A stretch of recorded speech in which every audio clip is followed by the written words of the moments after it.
Hello and good afternoon, Xbox Nation. Welcome to the new episode of the Xbox Factor podcast. I'm your host, Mr. BoomStick XL. And folks, we are starting today's show with breaking news coming the way of our good friends and friends of the community. The Video Games Chronicle broke a huge story this morning at 9 a.m. And we're going to break down exactly what that is.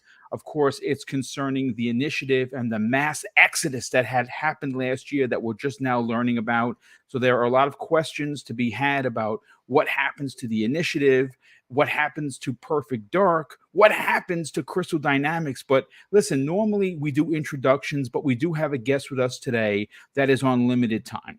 And we're going to get him in right away to get his opinion and talk about what is going on. And before we do that, I do want to bring up the article that I have pulled up in front of me. And again, this comes to us from the videogameschronicle.com. They dropped this morning. And the headline title says, "Insiders describe a fast and furious exit from Xbox's Perfect Dark studio."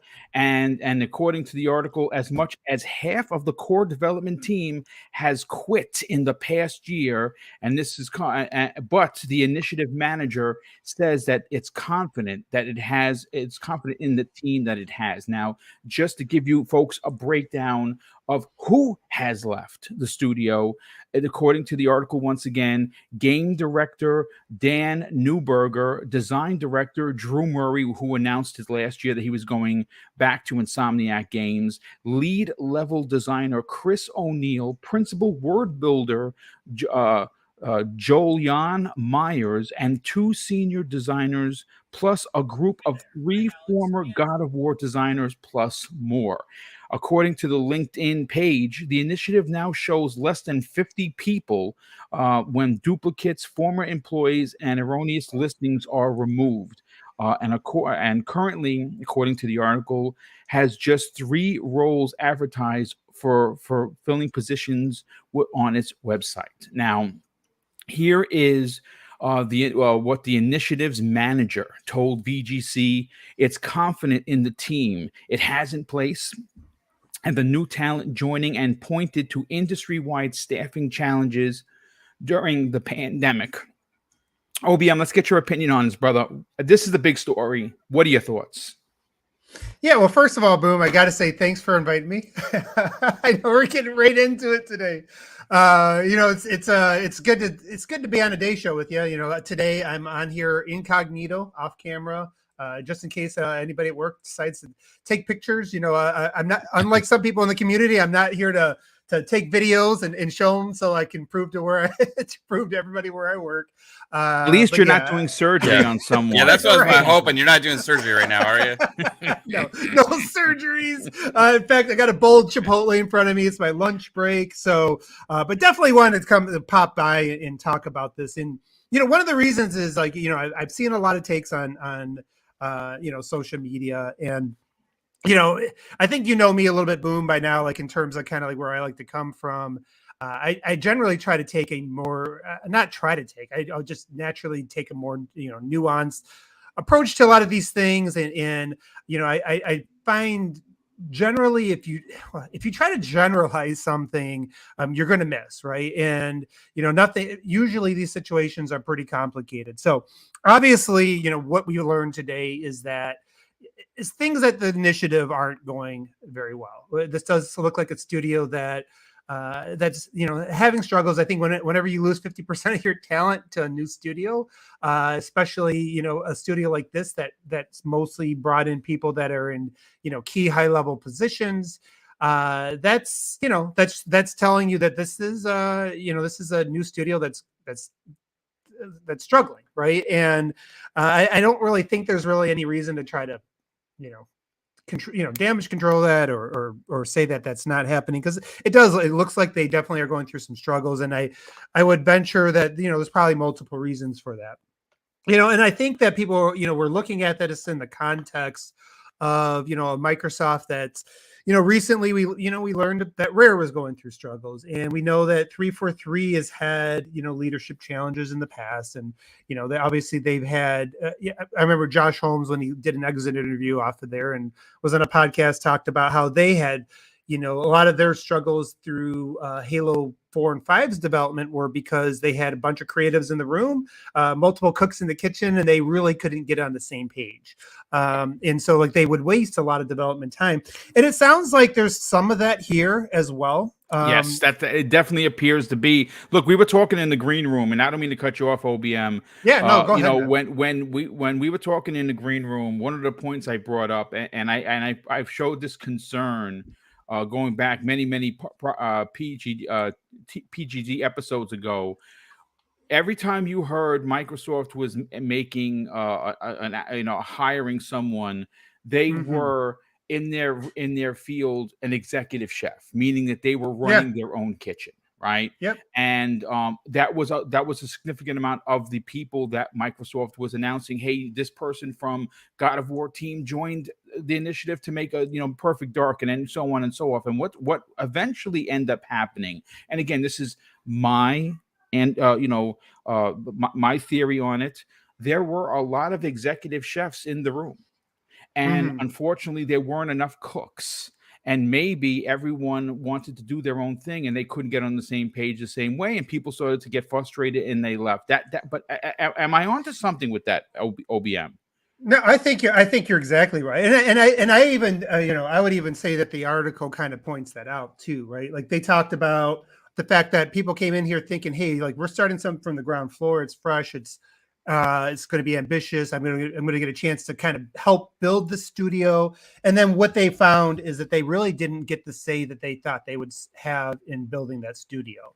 And I remember back in, when this studio was starting up, coming up with my own theories, not based on any inside information or anything, but it's man, there's a lot of high level creatives in here. It's there's no way they could be only working on a single game, or maybe they got multiple projects. Maybe this is going to be something where they're going to spin up multiple different projects and hand. That's exactly what I said publicly as well. Yes. Yeah, and that's not out of the realm of possibilities, or it's not like we don't even have precedent for that, because we even see that within Microsoft, one of their own studios in Obsidian, right? They have 4 or 5 teams. You have Josh Sawyer, who's led huge projects in the past, doing a smaller game over there. They got the team that just did the Outer Worlds, and that's separate from their big Skyrim-ish project in Avowed, right? So you see that they have different creatives working different things. And so my thought is, well, maybe they're going to do the same thing here and hand it off. That was just all theories. But it sounds like, their main game right now is Perfect Dark. And that main game is currently, being developed by Crystal Dynamics at this point. So I think there's still a lot we don't understand in terms of what their philosophy was. Was that the initial goal? It sounds like from some of the former employees that they weren't getting the say they wanted. It sounds like, maybe at the very top, there's a lot more of a top-down sort of management style, and it's not that style doesn't work. We've seen, Rod Ferguson had a similar style, right? And we've seen that be very efficient for the coalition, who's done some, who's been very efficient, put out some high quality games. Obviously there wasn't a lot of creative freedom. Most people that were coming to that studio knew we're working on a Gears game, and that's pretty much what people got. Yep. And I thought it was fantastic, to be honest. One of my favorite in the series. Yeah, I mean, and so and I guess so. This brings me to my next point, and I think really my main point, because I've heard a lot of real generalized takes, hey, Microsoft is being way too hands off here. They need to correct things, and maybe they do in specific situations. But I go back to what was the initial goal of Microsoft, which is to have a diversity of studios. And when you have a diversity, they're going to have different needs. They're bringing in different cultures. They feel like they can learn from that. They want to have a place where, where it's a good place to work. It's not toxic. It's not going to be crunch culture. And I think, in striving for that, going from the other extreme, which was a lot more it was a lot more data driven. These are the games that are going to sell. These are the games we're going to make. And we wanted to have co-op and all that, like there was a lot of, I think it was a lot more hands-on before, and a lot more limiting in terms of what types of games they would fund. And so like you kind of look at it in that context and you say, okay, yeah, there is definitely been some opportunities, right? Like we already talked about like some of the struggles, but you have to put that in the context of the bigger picture and what they're trying to achieve. And I do think that when you have different cultures, and we see that, they brought in all these studios, a lot of them were stood up and were successful to some degrees by themselves. Obsidian, Ninja Theory, Playground Games, Double Fine. Like we've seen studios that they're bringing in, and in general, they've had studios with established cultures, established leadership. They have an identity, and different cultures. And anybody who's worked for multiple companies can tell you, or worked for multiple management styles will tell you that different companies and even different teams are going to have different needs. And I would even say that even when it comes to workers, not everybody thrives under the same type of style.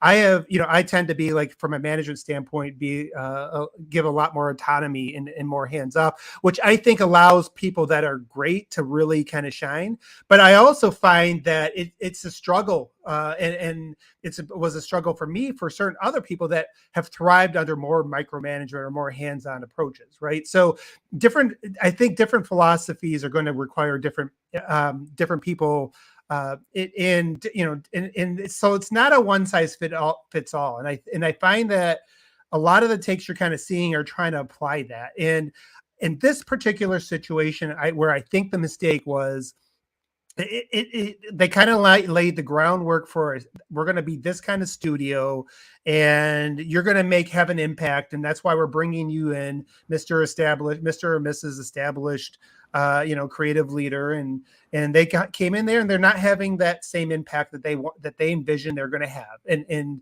so they're going elsewhere to where they can have that impact. Right. And it's the same thing. And if you are a person that has those sort of, you're like a change agent within the company. If you are somebody that is innovative, that has big ideas, maybe sometimes you have to go to like a smaller company in order to have that impact. And so I think Microsoft right now is what they're trying to do is they're running this really, really big gaming division, and they're trying to allow for a lot of smaller companies to kind of run like smaller companies within that. And there's going to be, again, some trials and tribulations. There's going to be some failures within that. But I still think if I were to, look at it from a higher level, I'd rather they start here and then maybe make your individual corrections from there than where they were. But that's kind of like from a high level, that's kind of where I look at it. But that's why I don't think the doom and gloom is necessarily warranted. I think this studio, you could definitely say, I have lots of questions about, can they get it back on track? But I also look at the Perfect Dark game itself. The fact that Daryl Gallagher, and this is the other interesting thing that goes to my point, Daryl Gallagher had success when he led Crystal Dynamics with the Tomb Raider reboot. And now he's back to that. So he's bringing Perfect Dark back to the studio that's basically going to do what he says he wants them to do. That's what they're hired for. There's not going to be the same creative pushback from them. And so maybe now it gets on track. Maybe now they can start to work efficiently. Maybe now this is what this game needs. That still leaves questions for the initiative going forward, but I think at least if you're looking at, maybe you can break those two things apart and say Perfect Dark is probably not like a lost cause, or I wouldn't doom and gloom that, because I think Crystal Dynamics and Daryl Gallagher is a match that's worked in the past. And I have a strong suspicion to your point regarding Daryl Gallagher and running Crystal Dynamics. Listen, folks, we've talked about this before. I think what this particular situation does is either speedline the acquisition, because they're going to join Xbox Game Studios. I mean, the way, listen, all you have to do is go back to the way that Square Enix threw this entire development house under the bus publicly on a tweet, no less. So it's highly unlikely they're going to stay there. It's even a higher likelihood that they're going to join Microsoft and be under the tutelage of Daryl Gallagher. Obviously Drew Murray was there. He has worked at Crystal. He left last year. He was Drew Murray himself said his daughter was playing the game before he left, and that she was quite enjoying it. So I just want to throw it out there to everyone before we get OBM out of here and let us finish his last point.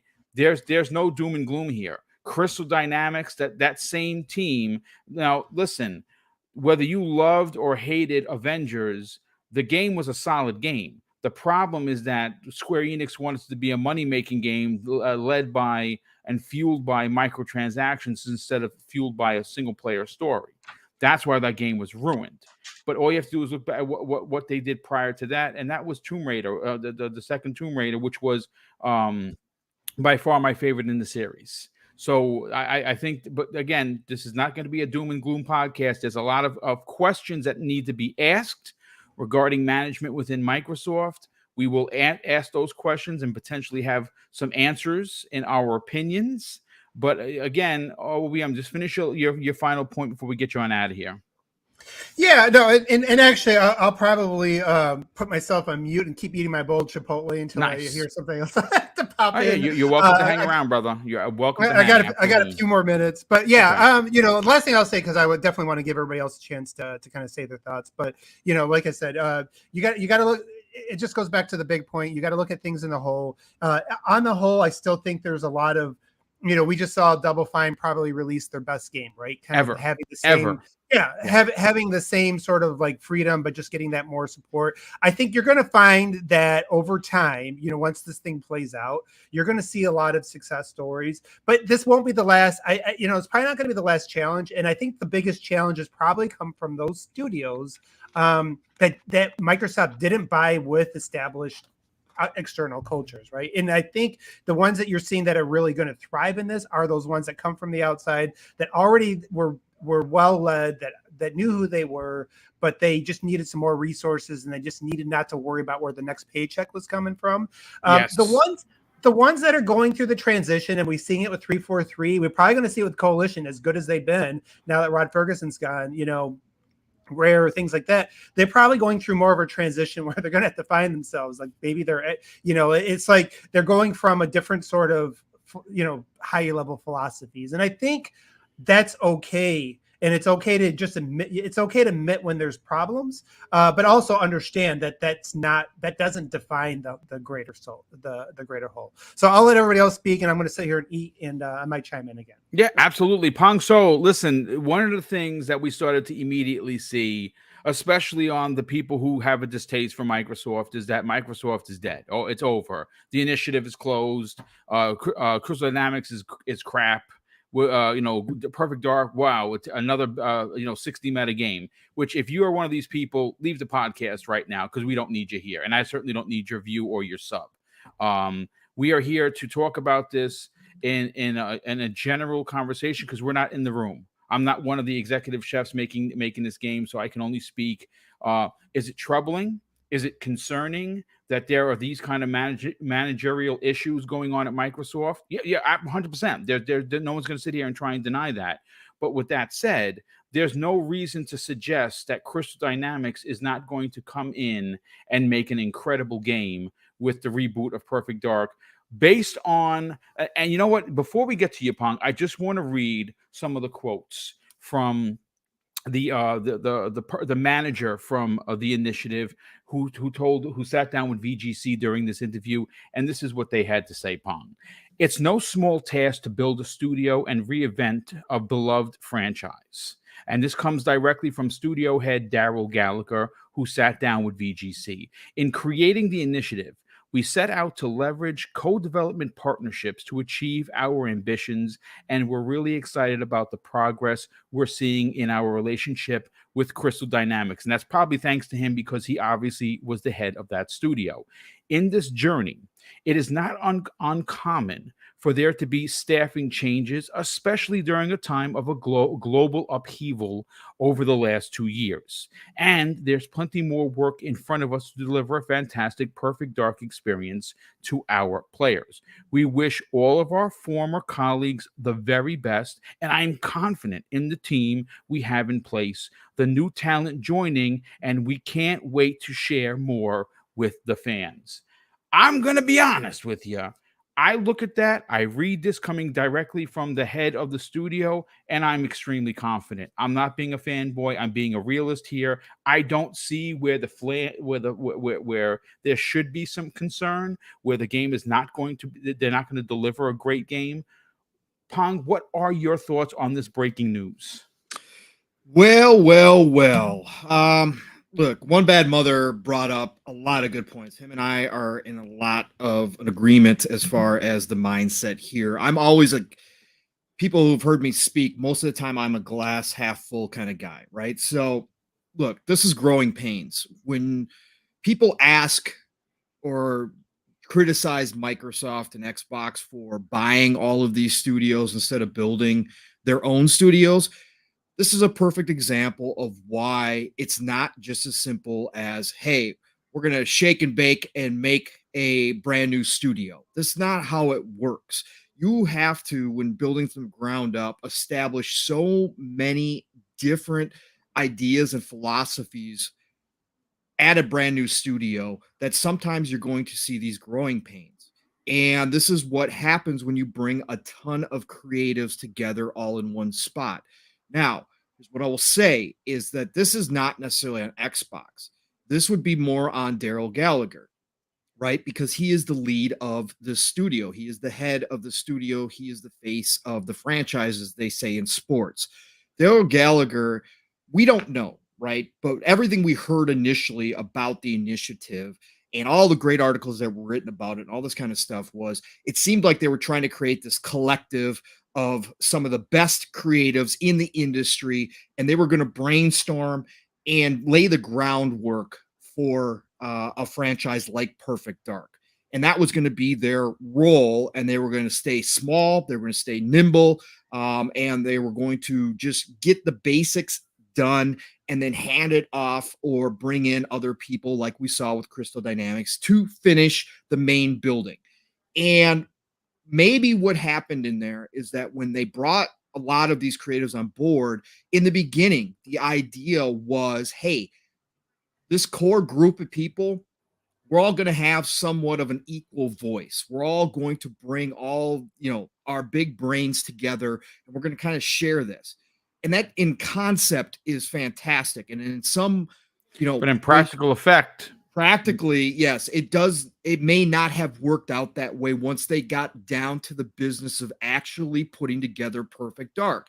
Right. And so Daryl Gallagher, as the head of the studio, right, and as somebody who has led big teams before, he shifts back to a more natural role, like, hey, this is all great. We can all sit around, talk, brainstorm all day. We got all these great ideas, but at some point, somebody's got to take the lead, and we got to get down to business. And Daryl Gallagher, again, being experienced, started going back to that leadership role again and saying, nope, we got to get this done. Final decisions got to be made. I'm going to be the man making those decisions here. We're not going to have this continuous kind of, again, we're not going to have this continuous kind of shape-shifting game here. We've really got to put this down and get going on it.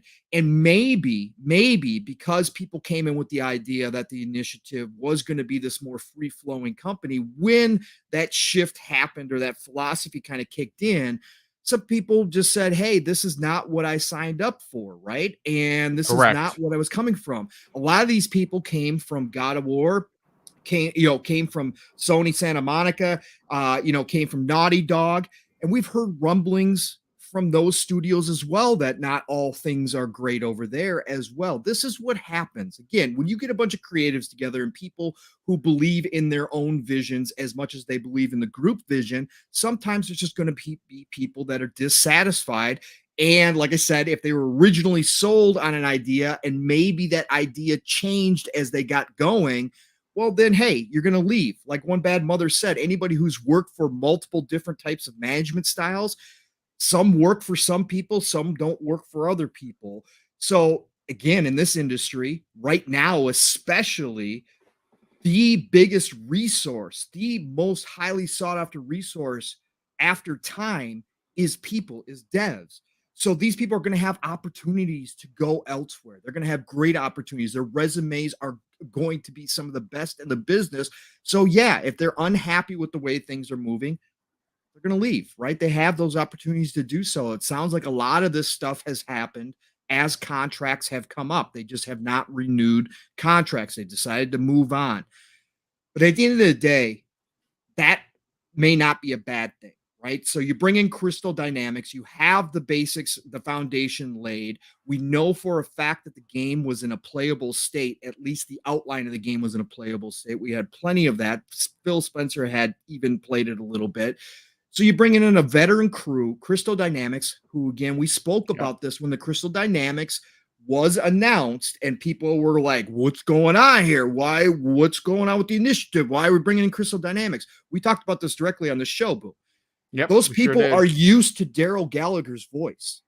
Daryl Gallagher, as the head of that studio, is the man who's making the decisions on this game, has now brought in a whole crew of people who are used to working underneath him. And therefore, that stabilizes everything. And now they can build the entire game out as expected, as they initially planned. That is fantastic. I have no worries about the game itself, Perfect Dark. I think it's in great hands. I think they probably have a good portion of it made, or at least finished, as far as the ideas and what they're doing with it. Crystal Dynamics is going to be the builders that come in and, you know, put up the walls, put on the roof, all that good stuff, put in the plumbing, electricity, all that, right? That's what they're there to do. Now, going forward, now you've kind of established the philosophy of the initiative, right? And if Perfect Dark comes out and is a great game, Daryl Gallagher, you know, and whoever's left there at the initiative will now have a functioning philosophy, will have a basis for their own design and the way that they're going to move forward. So now they're going to be able to hire people that fit that mold, instead of the beginning when they kind of were just kind of all over the place and kind of didn't have, you know, they're kind of trying to find their spot, how they were going to do this, how they're going to work this. And then the people that did not agree with that kind of have filtered out. Well, now you're going to be able to bring in people that actually do work well underneath that style. And I think going forward, that means a stronger company. But again, this is just part of growing pains with a developer. We see this everywhere. Microsoft, like you pointed out, Boom, like when Bad Mother had pointed out, Microsoft has really gone to the far ends to say, nope, our studios run themselves. We're going to be hands off. Take as long as you need. We're just here to support you guys. Whatever we're going to do to make the process easier, let us know. And I think that's going to be that's a great way going forward. We've seen some great things come out of that, like Psychonauts 2 already. It's just that some studios, some management styles may take a little bit longer underneath that way of doing things, but that's okay at the end of the day when you're talking about a collective of this many studios, especially when you add in Activision and Blizzard. Yes, there are going to be some times where you look at it and go, could they have done better? Maybe they should have put a little bit more pressure on that team. Maybe they should have been a little bit more hands-on with that team.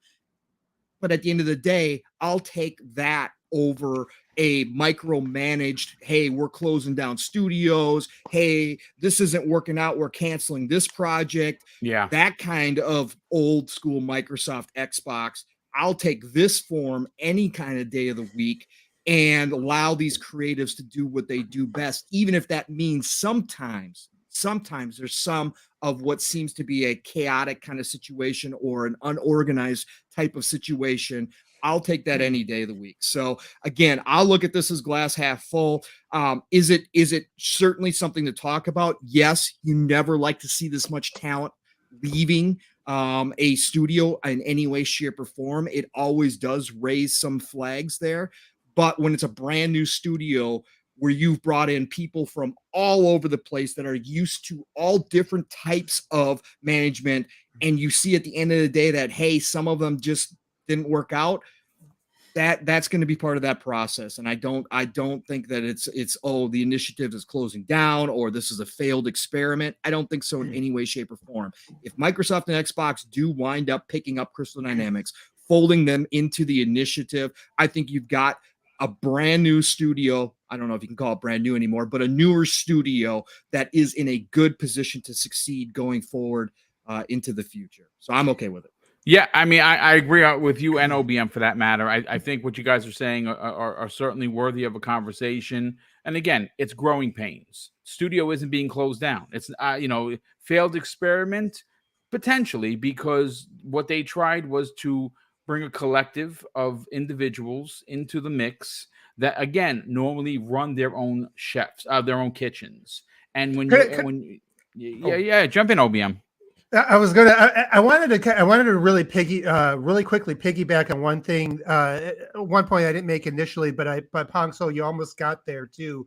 When you were talking about like the like the development culture and things like that. Yeah. The one thing people also have to remember right now. It's really hard to hire people. There's more of a demand for talent right now than ever, and there's a shortage of talent. And you're seeing that with the gaming industry growing as fast as it's growing, and as bullish as a lot of these corporations are on wanting to get a piece of that pie. Being able to hire and retain that talent is more difficult than it's ever been, especially now in this remote environment where people they can move. You can live in the U.S. and now go work for a UK studio, for example. So that adds another aspect. So like when I'm hearing this, that brings me to this other point. Like when you hearing people say, does Microsoft need to pull it back? Do they need to get more strict again? Do they need to go add a little bit more crunch and all this other stuff? Remember what's happening with Activision Blizzard when they were not able to get it find enough they could not hire enough people to run Call of Duty, so they started to have other studios that they not work on projects so they could work on that game. Right now, a lot of positioning yourself for the future is about creating an environment where employees say, hey, that's a corporation I want to work for because I don't need to deal with your shit anymore. Like, am I allowed to say that? Because they don't. They don't have to deal with the shit anymore that they had to deal with in the past. And so I think a lot of this stuff, and again, Pong, you're exactly right. Like this was a situation where I think it's more of a Daryl Gallagher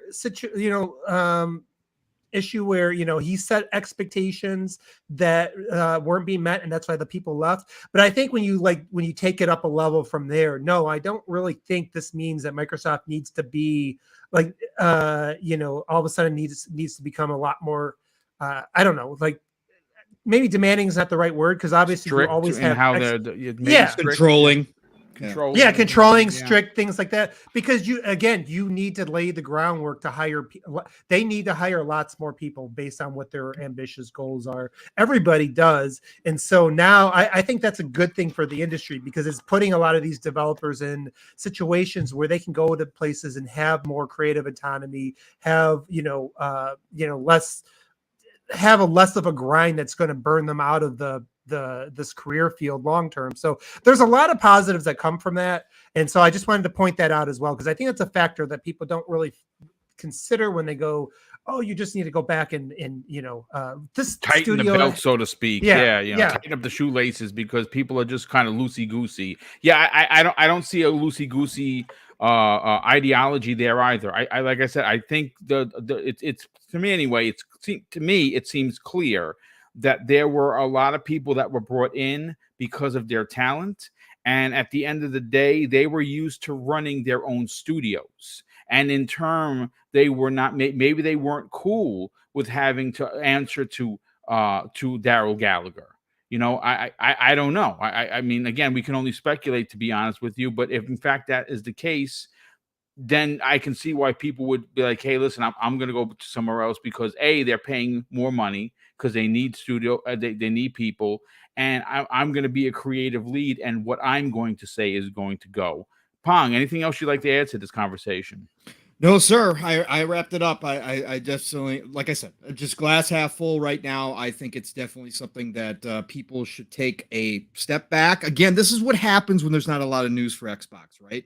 This is people start looking for It's things. unfortunate. And, I mean, yeah, I still think it's big news, but it's big news, I but still it think gets it's worthy of a amplified. I think it's worthy of Yeah. a conversation Yes. to Absolutely. certainly Yes. hash out that this should not be something that's looked at negatively. No, There, no, not per se. It can be looked at critically. We could talk about it. critically We is can the better have, word. yeah, we Yes. can have some discussions about what Yeah. it means in the long run. But again, at the end of the day, unless they come out and say we scrapped Perfect Dark, the initiative has failed, we're closing Right. up shop. Unless that actually happens, look, at the end of the day, it's a wait and see approach.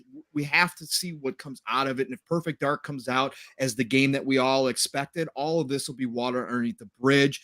The initiative will go back to being considered in good hands. Daryl Gallagher, once again, as a veteran of this industry, everybody will say, hey, well, that's just part of the process. This is Right. what happens.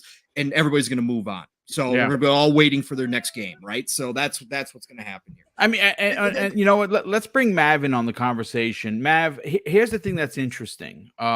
When we originally heard about the initiative, we weren't sure what this studio was going to be, and it was pitched to us by several hierarchy of Microsoft that it was going to be a studio that laid the foundation for this mansion, and that another team was going to come in and finish building this mansion. And of course, I'm talking about a game. That seems like what is happening here. That is something that it was explained to us that would happen. They brought in Crystal Dynamics simply because of the relationship that Daryl Gallagher has with that entire team. He knows them in and out, and they know him, and they know what he wants, and they're all probably on the same page. And obviously, we saw that they announced during this VGC article that it was a turnover of 34 people in a year. And they used the word quit, which I thought, I mean, listen, people left the studio. Did they run out screaming and they quit, or did they move on to something else? I don't know if quit is used properly, but I didn't write the article. I will say that I'm not a stout defender, and will not turn a blind eye. You folks, if you've been following me for a while, when Microsoft makes a mistake, I'm the first one to get up in front and talk about it constructively, which is what we do on this channel and on this particular podcast. Real quick, let me shout out a couple of people. First of all, UK Lad has become a channel member. Thanks, dude. Super appreciate that. That is really awesome. We had some super chats just come in from Drawn TJ. That's not one, but two. Wow. The first one is $20. And he says, it seems like those people who there to start the game, their contract was up and Crystal Dynamics is stepping in. They announced the acquisition of them next year or at the Game Awards. They will be fine. Yeah, I listen. Look. My opinion on Crystal Dynamics stepping in to make a first-party game from Square Enix, who currently or still owns them, as far as we know. It just doesn't make any sense to me. As I don't own a business. I'm just a podcaster, right? I'm a retired guy who likes to talk about video games. But from a practicality point of view, no one lends an entire studio from one publisher to another publisher. We've never seen anything quite like that. So again, it's my opinion that Crystal Dynamics joining XGS has been in the works for quite some time, and I say that with what happened and the way that studio was treated publicly by Square Enix. Not only did their game flop, according to Square Enix, but they didn't have the talent to deliver the game that they originally pitched. And to say that publicly and not generating a company-wide email to make your dirty laundry out there spells doom for me. So I don't think they're going to be working with them any further. And I think Microsoft is going to swoop in and bring in Daryl Gallagher's old team. But Mav, you see what's going on. You've heard what Pong Soul and One Bad Mother has to say about the situation. Do you actually have any concerns, not just so much for what's going on with Crystal Dynamics on whether or not they can deliver a good game, because there's no doubt that they can, but is there an actual management issue that maybe that's coming to head? I don't know.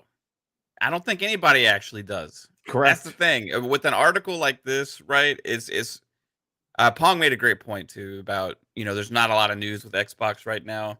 So when you have like a gaming website or you have something and you're really trying to, okay, there's not a lot going on. Let's dig into something. Let's see what we can find, right? What's Perfect Dark going on? Let's check on the initiative. You start looking for things. Oh my gosh, this is crazy. All these people left. We need to bring this out to the light, 2 months from now, we could see Perfect Dark at a game show, and everybody's like, "Oh my god, Perfect Dark is Indeed. amazing! Holy crap! It's like insane." Well, we have no idea what's going on, but sometimes the behind the curtain gets pulled back. We get to see a little bit of the process and the things that are taking place that get these games to actually get in front of us. So, is this part of the normal process with them? Is it all contract based? Is it a mass exodus as some of the article says, with some of the comments from the developers saying that, I wanted more creative control, pretty much, that's what I was promised, and that's one of the reasons I left. Is that a problem if that's the case, and that's why they left also? Because, like you guys are saying, if you have too many cooks in the kitchen, it can also create uh, problems, right? I've always been somebody that really likes these really heavy creative led studios where you have a unified direction. I agree. Like Yeah. Todd Howard, and his team, they all get behind him, and you have similar examples across gaming. You got Tim Schafer, And lots of who wouldn't want to get behind Tim Schafer? That dude is one of the an industry icon. I love Tim. yeah. There's lots of legends across the space, right? That you can see and look at. And, oh my gosh, this guy pretty much invented this and this, and they have the respect of their entire teams behind them. So when you just like jam pack a lot of these people into one studio for the first time and say, "Hey, everybody, this is going to be our culture. This is what you're going to do, and let's go," and you just 75 new people all at once within a year, right? Yeah, it's gonna not necessarily everything's gonna jive right away, right? It's not that normal process of how all of these other guys started their studios, right? Where you start with, okay, I have a dream. You're gonna get a couple guys, and then you're gonna grow, and you have to pitch a project, and you got to start growing, and then you like really have all that passion and everything behind it. Instead, this is like Microsoft saying, "Hey, build us something great, guys. Dream team, go." It's not always magic. It just doesn't happen like that. So That's great. I love that. Dream Team go. Slap the 5 and go. that's kind of what it was like pitched as. You know what I mean? So I like that. I think that overall we don't really know. It's not. There's going to be a lot of doom and gloom and doomsday scenario with a news article like this, and I'm not saying there's not stuff here worthy of conversation, because we've had this conversation numerous times, like you guys are also saying with 343, and the other like created studios from within, from Microsoft, where they're like, okay, we gotta build this team to make this kind of thing, right? We're gonna build this team to make this kind of thing. I This is again why they've been acquiring all these studios and been hands off, because they have a proven track record. They know how to get the job done. They make great games and all these things. And then people go and say, "Well, guys, they're acquiring the whole gaming industry." You know, like, we just want games, right? At the end of the day, for me, I don't care how many cooks, how many chefs, or whatever has to get that food on my table, as long as when I'm eating that food is good, right? And when I play a Perfect Dark or whatever else games they may be making in the future at the initiative, I'm not necessarily going to be thinking like, "Oh man, I wonder how good it would have been if those 30 people would have stayed." If it's great, it's going to be great, and I want to see the game. The question I have is, when are we going to see it? Now, if this is this actually have an impact on the timelines of things, of us actually getting to get a finished product, right? We don't know that. We don't know anything. We don't. But the thing is this: when they announced that Crystal Dynamics was taking over the lead, I would imagine that, again, we can only go based on what was originally pitched to us, right? We are just podcasters. We're not in the room. So what the initiative was pitched to Right. us as building the foundation, handing off project A to developer B. Well, it was announced in September that Crystal Dynamics was taking over the lead development of it. So I personally, and again, this is just my opinion, I don't think that it changes the development arc because they handed off the project. Now, if you read the story, there were a lot of people that they interviewed that were former employees at the initiative that felt frustrated because they were some of their work was stagnated because they had to wait for approval from, of course, the one person that everyone reported to was Daryl Gallagher, and they didn't like that. So again, it could very well be there. You know, you hear about this all the time in like the MCU films. Todd Derrickson, who made the original Doctor Strange, came in and he had pitched a horror-based Doctor Strange too. And they originally were going to go with that. And then, of course, the multiverse thing happened. And they were like, yeah, we want to bring in all these different characters. We want to bring in, different, whole other dimensions. And it didn't fit his the way he wanted to tell a Doctor Strange story. So what was happening? It was a difference of opinion, and he left the project and they hired someone else. That kind of sounds like what might have happened here. But again, it's just speculation, Mav. Yeah. Yeah. And this is something, the kind of stuff I usually don't even really like to dive into this stuff, but it is a huge story, right? Because of what's out there, there's not a lot else going on. I really hope that Xbox, Microsoft just comes out and has some kind of gaming news or videos or trailers or something in the next few weeks. So that way we have more fun things to talk about other than how many people have left a studio and how many people have joined a studio, right? You know, it's worthy conversation, but we don't know how much this happens across the board at other studios as well, right? Especially startups like this. There's not very many of these things that are started by these huge corporations. Like, okay, you know, we're gonna do this now. We're gonna grow, and this is the interesting thing with the initiative. The one thing I'll say is that it's in very stark contrast to all of the other studios that they've brought in, because all of those studios have been growing exponentially, new offices and all this stuff. Where this team is like very different. You know what I mean? Like they hired a certain amount of people. Some of them are still there. Some of them aren't. So it's just an interesting thing going on there. I don't know if it's anything to be worried about because I don't know what their plans were to begin with, right? So I don't know. We'll just have to play the game and see. Hey, Boom, I got to head back. Go on. No, I was just going to say, I finished my bowl of Chipotle. Lunch is over. I got to head back to work. So I wanted to thank you. Yeah, it was, of course. It's always good. Anytime I'm not eating a bowl of Chipotle, I wish I had a bowl of Chipotle. So, it was a good show to be part of. And I want to thank you for inviting me. It's always fun to come on, especially with the breaking news. And I think, on to the point. I think to speak for Everborn, since he's not here, Microsoft could make this could distract us away from this topic by buying Sega. So I just wanted to throw that out there. You know what? I will pass that along to Everborn, who will make him smile and potentially have a slight little tear in his left eye.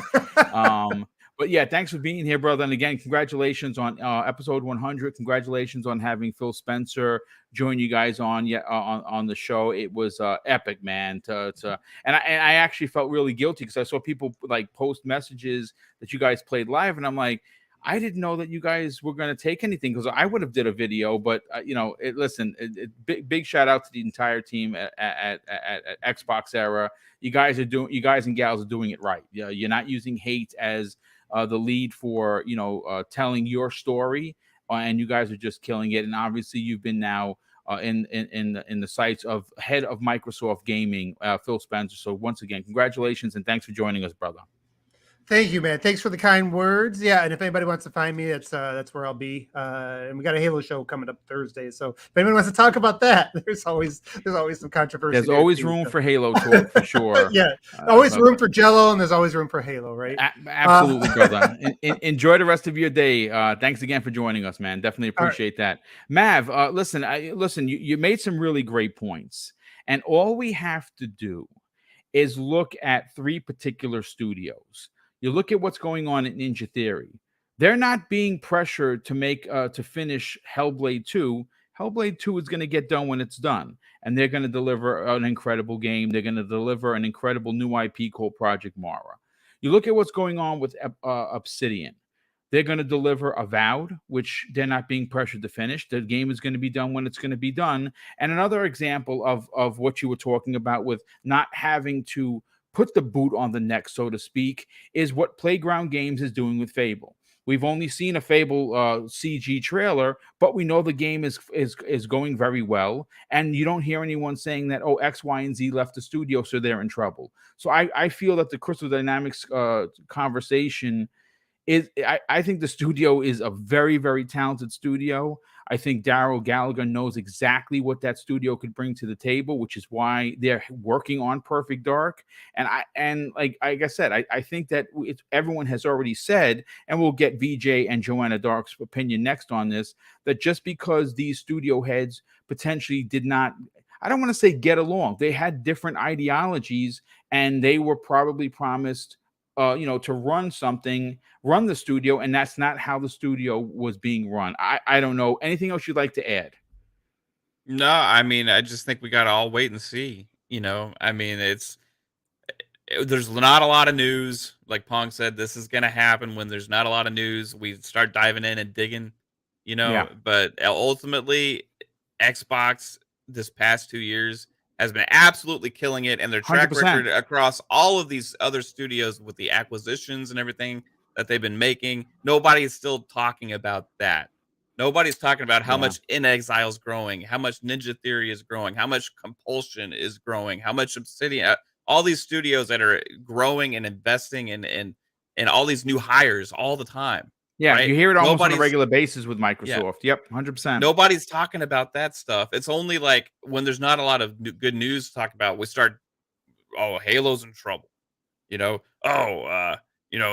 nobody playing Halo anymore. What's going to happen here now? Is 343 going to get shut down? Does somebody need to take over Halo? Then there's like, okay, we found something else now. The Initiative. Oh, there's a bunch of people that left the Initiative. Oh my God, is Perfect Dark in trouble? Oh my gosh, are they going to shut down the Initiative? Oh no, let's all freak out. No, let's just chill out. We're gonna get to play the game. We're gonna get to see the game at some point, and we'll know if it was good or not at that time. Right? Yeah, it doesn't matter to me. I mean, great point. Real quick, Drawn TJ drops a very generous additional $10 super sticker. Thank you for the generosity. And we also have another super chat that came in from Eagles fan 76, generous friend of the program. He says, after dropping a $5 super chat, he says, when you put a team together early on, things don't always work great together. It takes time for things to fall into place. Just to keep your fall into place, just keep your goals set. Indeed, I absolutely agree.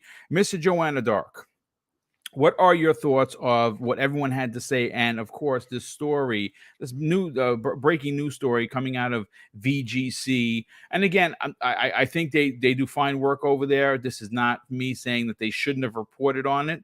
I think that they're fine to report on it. I'm happy that they did, because now we have something that we can talk about, and of course from this angle we can talk about it positively, because I don't see there being a huge downslide here. I think that there are room for I don't want to use the word concern. I think we can have a general conversation. Is there a management issue at Microsoft? Well, we don't know, and I'm certainly not going to be the one to be able to fix that, because again, I'm not in working for Microsoft. Do you see any concern with the amount of turnover that's been happening at the Initiative, who is no longer, from what we understand, running the project? The project has now been handed off to Crystal Dynamics. I think that was something that they were originally going to do anyway. What are your thoughts on this? And more importantly, is your wife Joanna okay? Is she worried? So, Pong, you read my mind. You read my mind, because I was serious, because I was helping her update her LinkedIn to see where we can get her another job. Oh, no. Maybe you we can should go have her back on the to show Nintendo. sometime. She'd have some great insight. So the way I want to talk about this is, everyone here brought some great points. I'm a sports person. I was going to bring sports analogies. We want to look at the Los Angeles Lakers this year, right? They brought in all this talent, and they have the best player in the NBA, whether you disagree or not, in LeBron James. And what happened? They look great on paper, but they didn't work out on the court. And sometimes, you want to put the Beatles together, but you don't get the Beatles sometimes. And when you have a lot of talent, one of the things that I've learned as someone who's worked with multiple teams is that sometimes people that have led or ran their own studios are not great followers. And sometimes good leaders have to be great followers, and you learn. And to another point that I think one bad mother and Pongso was saying is, there's high demand, right, for talent. So sometimes you can look at the thing and say, hey, you know what? They're paying me good money. Maybe I go somewhere else where I can lead a team. And I think this team has what they have. And, Darryl Gallagher has a different way of leading. And not everyone can be agile or nimble or, kind of adjust to different leaderships, and I can't speak for everyone. I've worked for different leaders. I've worked for leaders that are very hands-on. I work for leaders that tell me, hey, you go and run, crash the car, and then let's figure it out.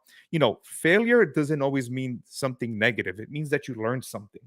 And I'm not a developer. Great point. And all I can say is, if it wasn't working out, it wasn't working out. I think Boom, you said something perfect, right? No pun intended.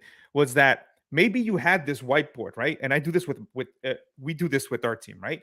And we throw these ideas of what we want to do. But after we have the idea, okay, who's going to lead within my team to then say, okay, cool. Let me see how all these ideas come together and fit to the overall goal of what we want to achieve. And sometimes it doesn't necessarily mean you're not being heard. It just means that your idea at the moment doesn't make sense here and you can parking lot. Now, again, I am not someone there at the initiative, nor can I say maybe some ideas were overlooked.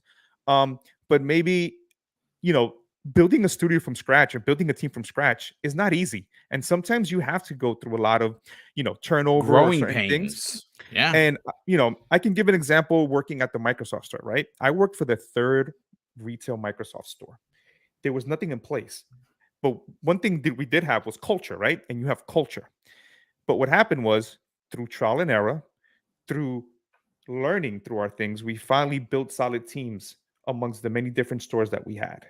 And what happened was, as it started growing, that culture and those things we put in place started to expand. And what happened was, anyone that came to any Microsoft store, we had a compass, we had a mission statement, and we had a culture. So you knew what you were getting into. Now, if that wasn't for your cup of tea sometimes, where people need to make decisions, unfortunately, yes, you always encourage to go somewhere else. I think everyone always wants to see something negative. And again, if there is something negative, it will come out. And everyone's more than, able to say, hey, things need to change. But I don't think that there needs to be the cracking of the whip. I think when Phil Spencer and the team and Matt Booty made these decisions, they're putting leaders in place. Matt Booty can't run all these studios. Correct. But what you can do is put leaders in place. And what you can do is kind of go back to the drawing board and say, hey, whether it was Darryl Gallagher, whoever you want to talk, and say, hey, let's see what wasn't working. And maybe he said, you know what, I failed. How about, I see that Crystal Dynamics might be, how about you bring my team? They know how I work. They know what I demand from them. And let's go from there and make this game. And sometimes it happens. And sometimes you're not always going to make people happy. And some people will say, well, hey, did you have to go get external talent? Well, hey, I had a vision and maybe it doesn't align. And that's okay. I think there's a lot of great talent. There was a pandemic. So on top of that people forget. So game development hasn't been easy overall. At the end of the day, like Matt said, all I really care about is when I sit down that I'm playing a game and it's the game that I want. And that's about it. I mean, if we then go ahead and get something like, like a Crackdown or some other game, then I would understand that the trouble development did affect them. But I think that what I have to look at this from a perspective overall, what I've seen from, Microsoft in general is that what's the point of making a game in turmoil when people don't want to be there? You're not going to get the best out of people. That's correct. Yeah. If your heart's not in it, the game is going to be crap. 100%. You'd rather make those decisions, take those licks, and as a leader, you reassess, you realign, and say, "Hey, just keep working, put your head down." People forget. Sean Murray, right? People criticize them for what happened with No Man's Sky. What did that studio do? They knew they kind of went over their head. They put their head down and they worked. And look what No Man's Sky is right now. And it's one of my brother's favorite games of all time. He plays it like religiously. I think the importance, and I think to Daryl Gallagher is, you know what? Let me bring out the game that I promised to everyone. Whether that game needs to be reassessed, and maybe Crystal Dynamics says, hey, you know what? Cool. I like what you had here. I like this framework. Let's go ahead and do some of these things. I'm still positive that there's going to be a good game. I'm going to be happy. The wife is going to be happy. And overall, people are going to enjoy it. We're going to forget about this. And my last point is, you're right. It's like in the military, right? When they used to come and do my inspections, if I messed up on something, guess what they used to do? They used to go even further because they wanted to see because I messed up on something. And when there's no news, I can guarantee you, if Microsoft threw out the Fable gameplay, we all forget about this. And we would be like, 100%. oh my God. Yeah, no, absolutely. Yeah. But it happens. And again, at the end of the day, I just see this as, it's something else. And like I said, when I see the game and everything, I'll be the judge of, what happened. Look, I still have high expectations for the game. I don't think this is going to be, when they tried to bring a Fable into a 4v1 kind of a situation. I think you have the perfect team making this game. They know exactly how to tell a single player, story driven, narrative focused game. And they've proven that time and time again. Like I said, maybe Avengers didn't sell like gangbusters. I think the game personally was, yes, sir. Look what happened to Last of Us Part 2.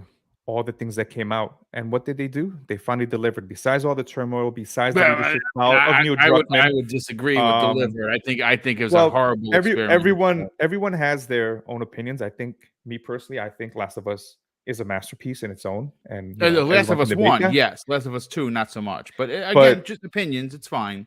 And look at Neil Druckmann's style. It may be clash with people, but at the end of the day, they have delivered. And sometimes that's going to happen with leadership. You're going to clash with the way people do things. And sometimes maybe leaders need to also grow personally to kind of improve and maybe retain that talent as well.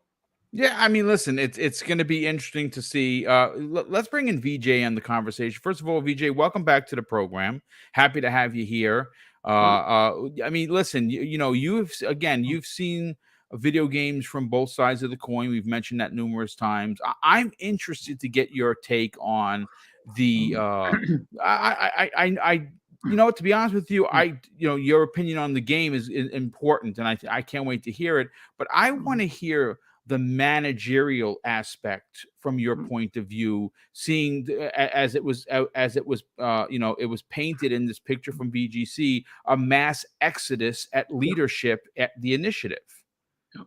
I haven't seen the article. I just saw that a director had left, but everybody made some really good points. So I just made a couple of notes as everyone was speaking. So let me start by saying what I say may not be very popular, but I will caveat my suppositions because I think Pongson made a really good point that everything is, basically from outside looking. So there are suppositions basically by saying that let's remember that Halo Infinite and all the debacle that went on over there before the game release worked out okay, and at least an engagement of 20 million. Was it 20 million or something like that? Speaks positively to the game's final performance. So there's that to look forward to, right? But the Initiative is a first-time out studio, so placing pressure on the studio by sort of creating an image or an ideal or a hope and desire of greatness because you like that specific IP or because they're setting up in the heart of Santa Monica isn't, and something that isn't proven. You're doing yourself a disservice, and it's not entirely productive, right? You're sort of setting yourself and perhaps even the Xbox community up for disappointment. So, and I don't want to do that entirely, but I'm probably going to do it anyway. And I think you're right, Boom, that there's a way to deal with these topics, right? You can start sort of echoing, all your fears and disgruntlements and so on and so forth. Or there's a way of looking at what's happened so far, because if you can look at what's gone on so far and where the weaknesses are, and as Mr. Joanna Dart was saying, you can then go on to sort of eliminate said issues within the studio or circumvent potential issues or improve on what's not working right now. But the Initiative, regardless of all of that, because that's all good and well to say, the Initiative has a lot of question marks over it, and I've been one to raise those questions even a year ago, right? And the key questions and answers haven't been answered yet. And what I see so far is that the studio is working on Perfect Dark, and it's leveraging. And when I saw the concept trailer, it's leveraging the style and mechanics of the games that Daryl Gallagher has overseen in his career, none of which he directly and completely controlled, as he's sort of doing so right now in the Initiative, and that's including the games and the studios and the progress that he oversaw. I think he had a stint over Activision right before joining Correct. Microsoft. So, and I'm also, look, I know this is going to be unpopular. I don't understand this obsession with Crystal Dynamics. It doesn't have the talent it once had. In fact, it's moved on, especially since Daryl Gallagher left. And for me, it's more of a fallback plan. And from Square Enix's side, it's pragmatic business, because they're not going to produce the output that they need for them to currently move their business forward, because they're having their own troubles at the moment. And I think they're just putting that on a hiatus. And if they can loan out a team of 30, 40, 50 or 100, whatever it is, to Xbox, right, it's a cost-saving initiative, right? It's pragmatic business. And I remember Corey Barlow said, after departing Crystal Dynamics, as going there as creative director, he had suggested that, specific ideas that he had for games, that he went to the Crystal or to the Crystal Dynamics or whatever head of studios while he was working there, working on Tomb Raider, and everyone sort of maintained he wasn't on the right track and told him flat out no. And his response was, well, fine, maybe this place isn't best for me anyway, right? So I'm paraphrasing this, so forgive me if I'm wrong.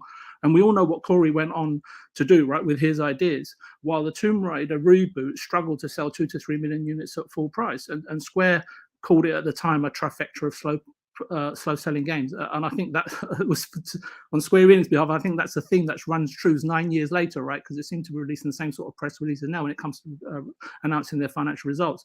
And to compound the situation, and this is why I was against Daryl being appointed at the time, is that to compound the situation, the guy overseeing Crystal Dynamics at the time of its heyday and overseeing Corey's departure was none other than Daryl Gallagher.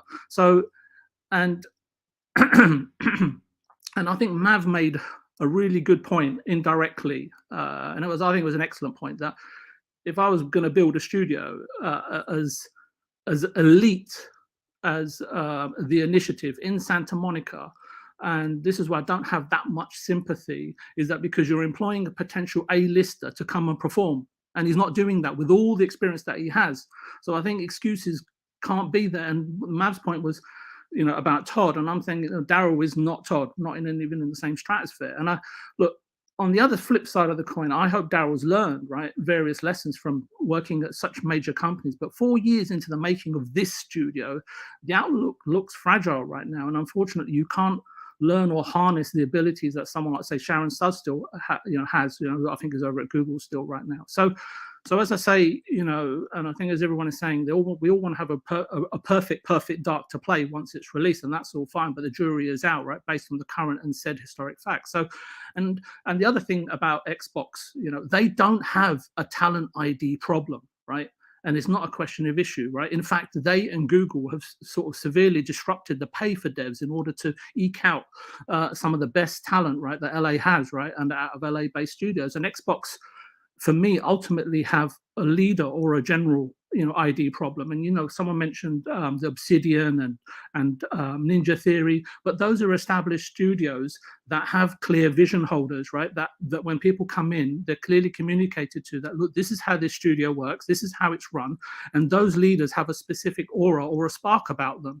And for me, what's happening now is a failure of communication, how the studio exactly operates when you go there to work there. And people leaving now is, disgruntled staff leaving or whatever is happening at the moment has got to be leveled at Daryl, right, for failure of communication. And I can tell you on the flip side of that as well is that, is that many devs went to the Initiative for life-changing remuneration, right? And this is a fact, right? If you're not familiar with it, I'd look it up, right? And there's that to consider as well, right? And we said last week, I think, Boom, we were discussing about a lead leaving a specific studio. And I said, look, it's a mid-tier position. It's nothing to really worry about. But directors leaving is something more serious or precarious. You're losing a vision holder or part of the vision holding team, right? and that can have an impact on what the game may end up being, on so on and so forth. But that's irrelevant. And at the end of the day, if, like Mav said, is if it's the game I want to play. And I said a year ago on this show when Daryl was appointed, or 2 years ago when this issue came up, or something about, we were talking about this. I said, look, you know what? When I see Daryl, I see him someone who's on Matt Booty's level, and he should have replaced him. But those two have a relationship that goes way back. And having said all of that, right, I hope the initiative can still change my outlook with a trailer this summer or winter, or whenever it's going to be revealed, or even if the game's released 3 years from now. The budget or release date isn't an issue, and that should be able to ensure the quality. Like I said, Halo proved, right, it had far more problems, I would say, than what we're currently being exposed to in terms of the initiative, right? And it worked out brilliantly.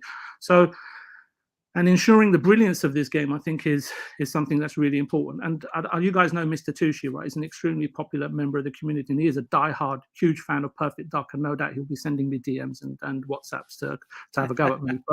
And I'm happy to be eating humble pie, right, once the game's revealed or released, right? And but as long as it comes with whipped cream. But I think I'm going off subject now with whipped cream. No. I mean, listen, dude. Stuff Sean, who's a big fan of yours, said that you are dropping uncomfortable facts, and there are quite a people agreeing here. Now, listen, folks, this is just opinions. We all don't agree. I personally, and just FYI, if you want to know the actual number of Crystal Dynamics employees currently, according to the updated LinkedIn, which I have in front of me, they have 325 employees attached to the studio on LinkedIn that are currently working for Crystal Dynamics in Redwood City, California. And that is a lot of people. Now, Yep. Are all 325 people working on Perfect Dark? I couldn't say. I don't know. I'm not a fly on the wall, but I can say that I think that the core team that makes up Crystal Dynamics is extremely talented. I think that the people they're going to get to replace some of the folks that left the initiative, which are what we know we now know is a total of 34 people have left the studio in under a year. Whether they quit, whether they have moved on to bigger, better things, whether they resigned, I honestly don't know. I know that the word quit was used in the article. I think it's a little inflammatory for me. That's just my opinion, but I don't know the inside trading aspect of it. Yes, Vijay. Just a couple of things. Look, I may have dropped some uncomfortable facts, but if we can't drop uncomfortable facts, we'll never get to the root of the problem. If we can't get to the root of the problem, we can't solve the problem, right? Yes, 100%. 100%. And secondly, look, I have no issue with Daryl going and enlisting Crystal Dynamics, right? Even if it is a fallback plan, and it may not have been, it may have always been the plan, but I find it hard to believe 4 years in. But the point I'm making is that it's like when you're playing Elden Ring, right? I'll try a new sword. Sometimes I have to go back to wield the tried and trusted, and knowing that what they can deliver and that they'll deliver a good quality. It may not be ideal, but it will be good quality, and go back and, as I say, wield the tried and trusted, rather than trying to attempt to build something that's not necessarily, very easy to do. And I think someone said on here, that, studios are very difficult to build, and they are. Yeah. Well, I mean, listen, there is a reason why Satya Nadella himself said, for us, it's much easier to go and acquire a studio than build one from scratch. Yep. This is a perfect example of that. Studios are not made. You can't just take a bunch of developers, throw them into a mix, and expect everyone to agree with everything that's going on. You need people that have worked together for years for something to work. Building a game, like we just read in the article, is coming from Daryl Gallagher himself, is difficult. It's not easy, and it shouldn't be expected that, hey, just because we have talent A through Z, that it's all going to work together. That's not, in fact, the case. That doesn't happen. It's very much like a ball of clay, Boom, right? When you're building something with clay, right? You start off with a big mass of clay, right? You, depending on what your vision is, you take bits away and you put bits back together, right? And that's pretty much what, how all sort of great studios are built over a period of time. Yeah, no, 100%. Listen, folks, we have taken up almost an hour and 15 of the show on this subject. I think it was a worthy conversation, and I think everyone had incredible points, which is why everyone is on this panel. Boxenberger is not going to be joining us today. He got hung up in meetings, and obviously because of the time change here in the U.S., it has not hit Germany as of yet. So he's a little behind. So we'll get him back next week for sure. But I do want to move on to another big topic. And I'm actually not surprised at this at all. I don't think anyone in the community, the 300 plus people that we have here, guess what? Microsoft is going to have a big event in June. Holy cow. It's called E3, even though it's not called E3. But thanks to our very good friend and friend of this channel, friend of the program, and I'm happy to announce that this Thursday, I'm going to be sitting down with King David of the Iron Lords podcast on episode number 4 of X Vlog Live. But I'm also happy to report that I have confirmation from Jeffrey Grubb himself. He's going to be sitting down with me live on the air next Wednesday. We're just moving the show a day before, so our schedules could align. From VentureBeat and the best hair in the business. He'll be sitting down with me to specifically talk about E3, what we can expect, and maybe we'll even have some surprising breaking news by then. So this week is King David. Next week is Jeffrey Grubb, and I'm working at the circuit, folks. I'm trying to get Greg Miller on the show. I'm trying to get Yang Ye. I want to get Rich for View Tech USA. I threw it out there. I took my shot, as the kids say. Or shoot your shot, as the kids say. And even Lamar Wilson. I don't know if anyone watches this stuff. That guy is awesome. And Mighty Keith. If you're not a fan of him, you're doing it wrong. That guy makes incredible parody videos, and he is amazing. I'm going to try and get him on the show as well. But again, we're just putting it out to the world eventually. And sometimes the universe does answer back. So we're going to start off with King David, Jeff Grubb, and I have a few others lined up to get them in there for this one-on-one segment that I'm very much enjoying. But I do want to bring up, and I specifically bring up Jeff Grubb, because he had some very interesting things to say regarding this June event from Microsoft. And here is the quote from Jeff. He says, I'll probably have more to say on this soon, but it's in June, not May. And he's talking about the big event for E3, or where Microsoft is going to have their Bethesda/Xbox event. And he says this in the continued. They're talking to partners to get big games in there. This is ongoing right now, and it's March. So there's not like they can change that train or turn that big ship around. They are headed in that direction, and they're going to do something in that particular time frame. And Pong, I'll start with you, brother. Listen, I don't think anyone here on this panel or anybody here on the podcast that's listening in from wherever you happen to be is surprised that there's going to be shows, specifically a big Xbox show. The question that I have for you is, last year they put on one of the best shows in potentially generational history. I would dare say that it might be my favorite Xbox show, and they delivered in such a way it's going to be hard to duplicate. But I would imagine with everything that's coming at the end of the year, because there is quite a bit coming. I know a lot of people are like, oh my God, there's no games for Xbox. Folks, we got 2 games this week that are exclusives. You got oh my God, why am I blanking on the name of the fox? Tunic. You have Tunic this week. And did anyone see Shredders? That game looks dope AF. So there are 2 exclusives coming to the platform. One is in Game Pass, one you're going to have to buy. It's okay to buy games. It's okay.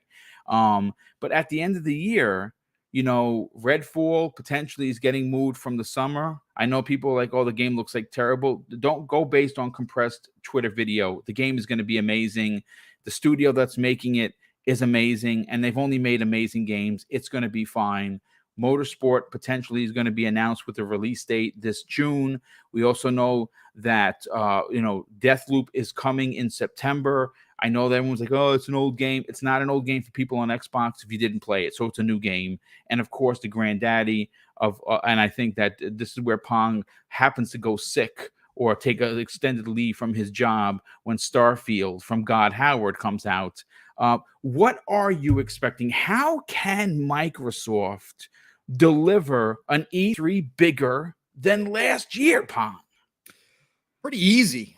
They have the content coming up. That's the whole thing. So if we take Xbox at what they normally do, they use E3 to show stuff that is going to be coming out within the next 12 months or so, right? So they have plenty because next year, I know this year again has started off slow, right? We know that, right?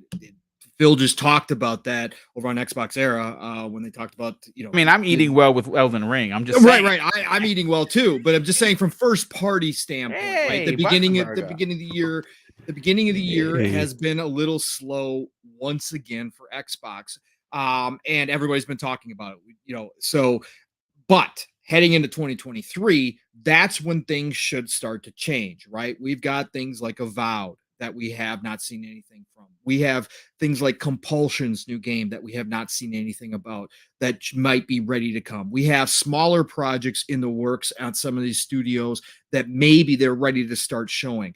There are plenty of ways that Microsoft and Xbox can go ahead and compete on the same level as their own show last year, which I think everybody on this panel would agree is probably one of their favorite shows all time, just like you, Boom. For me, it was for sure.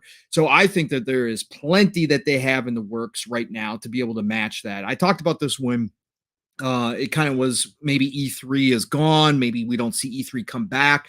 Look, with what Xbox has underneath the umbrella, they could do their own E3 show. They could do a week-long show if they really wanted to. Starfield in its own is going to set the tone for that entire presentation. Oh, I believe it is. However they do this, I believe, and this is early prediction, I believe they lead with Starfield. I think Starfield sets the entire stage for whatever they're going to show, but I think they lead with Starfield. Now, some people say, why would you do that? Save that for the end. Look, no, Starfield is its own. And you know what? There's been rumors that new IP. It's a new IP. Bethesda. It's a new engine. There's a lot to get excited about with this Correct. game. There's a lot to show. There's a lot to do. You set the stage, you set the hype with Starfield, Todd out there presenting it, gameplay for the first time. All those people out in this community that have been saying, why are you all excited, are going to be all hyped for it because they'll finally see the genius that is Todd Howard and his A-team, right? Come back to life again with a brand new IP that we don't get from Bethesda very often. This is over 2 decades in the making, specifically with Starfield. So I think you lead with that. And then you just run right into all the rest. Again, an Avowed showing would be huge. I don't know if they're going to be ready to show Fable at all because I know that Phil and his team don't like to show things. They want to show one CG trailer and then from there on out it's gameplay. So I don't know if we'll see Fable this year, but hey, maybe Fable is ready to give us a glimpse. I just don't think so, but I think Avowed for sure shows up there. Obviously, you're going to have a big blowout on Redfall as well at some point here. And again, we've seen some leaks, from screenshots that were old builds from last year at some point, supposedly. Look, to me, they looked freaking fantastic. I can't wait to see more. It's a looter shooter. From Arcane. Are you kidding me? This is going to be fantastic. So we're going to see a lot of Redfall as well. And then all the stuff that we don't know about that's been going on in the background. There's been a lot, I think, that has been under the cover of darkness, that deals being done in dark alleyways. We are seeing the emergence of more Japanese and Eastern style games just showing up. Now, none of the ones that we've seen so far have been, those big home runs like the Final Fantasies, that kind of stuff that we all are looking forward to. But we've seen a lot of movement recently, a lot of little games, a lot of fan favorites showing up like Danganronpa and stuff like that maybe not everybody's aware of. So I think that there has been some more dealings going on. Phil's been over in Japan a lot. Sarah Bond's been over in Japan a lot. So could you just imagine the one more thing at the end is the next Oh my god, why am I blind? Persona and it's exclusive to Xbox. Yeah. Even That even would if it's really bring down the house. it would, even if it's not the next, even if we open up the Atlas catalog and they just say Persona 5 Royale is finally coming, that would be a huge drop for us that are looking forward to those games. But there's been a lot of third-party stuff as well. We know that. Hey, we've still got Avalanche and Contraband, right? And that was announced last year. That's been in the works for some time. That could Maybe that could be we get closer another to glimpse of release that. than a lot of people think. Yeah, you're onto something. Exactly. So again, we're just talking about what if you just look at the totality of what Xbox has to bring. Their E3s from here on out Are going to be again. We're not. bonkers, We're bro. again. Bonkers. We're not even talking about when Activision Blizzard gets implemented into this whole thing. Once that happens, we're talking about for the next 5 years, we got nothing to worry about on E3s because there's going to be constant content coming our way. Phil talked about it on the Xbox era. Again, they just had him for a short period of time and they asked him some basic questions because, of course, you're not allowed to really get in on Phil when you get him on your show. But Phil kind of expounded upon that and said, no, we understand there's work to be done. We're not happy, with where we're at. You can't say that we have too many games because we are not at the spot where we're releasing on a regular basis where there's always something for people to be talking about. That was like, again, not quoting directly, but that's what Phil said, is that he wants to get to that point and they're getting to that point. So yeah, no problems here. I think they're going to blow this E3 or whatever it's going to be, whether it's their own showcase, whatever. I think they're going to blow it out of the water. I think we could all expect something very similar to last year. I think we're going to be blown away yet again. Again, Starfield. Okay. I know I'm not alone here, but I also know Starfield isn't going to be for everybody. But for Starfield alone is going to carry the show, whatever it is.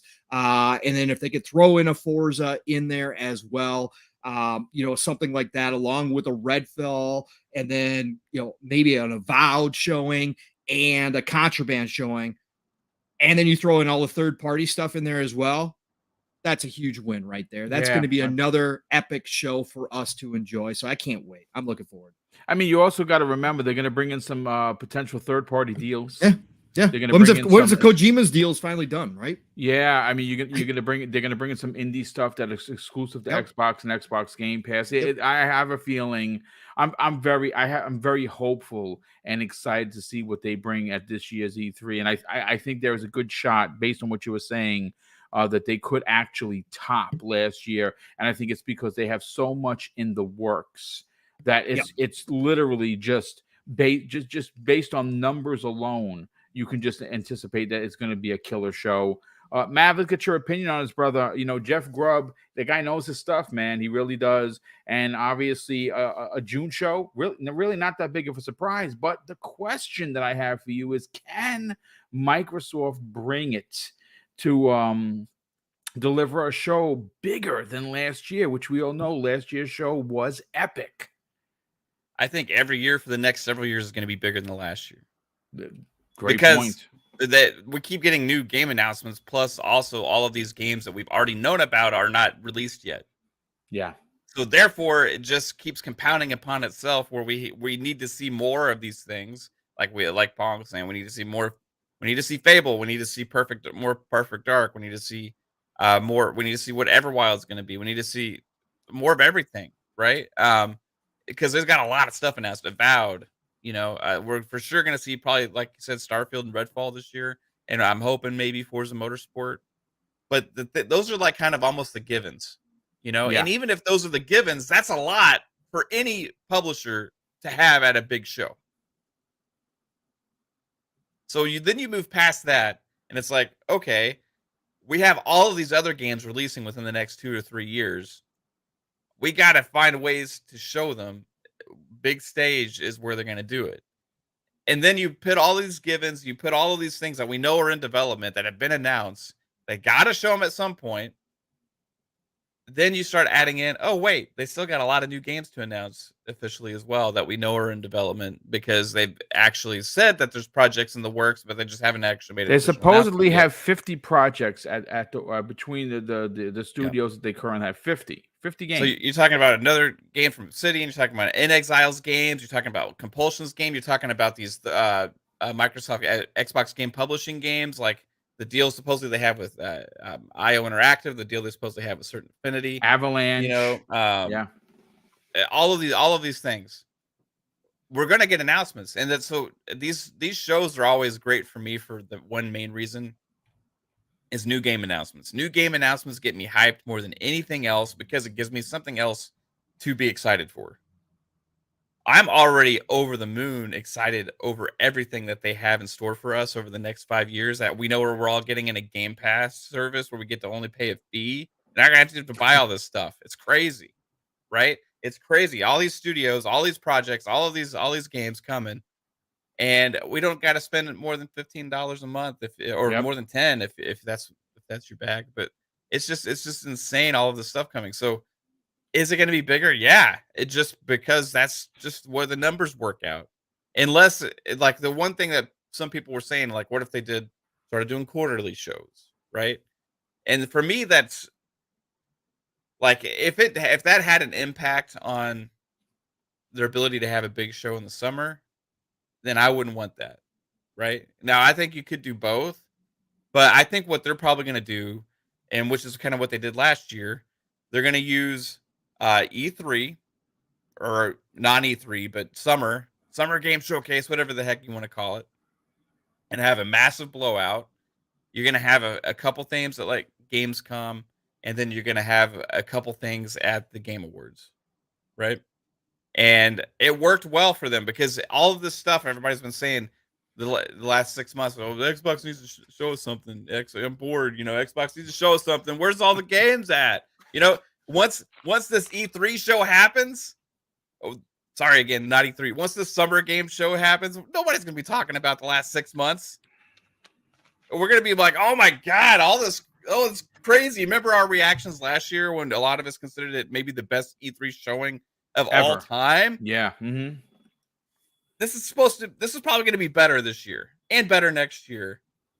Just get ready. I think you're onto something because a lot of the games that we haven't seen have had 3 and 4 year development cycles. Yep. So something like Project Mara, even though it's a smaller project and being done by a smaller team, that's supposed to release before Hellblade, from what we understand. That's a horror title.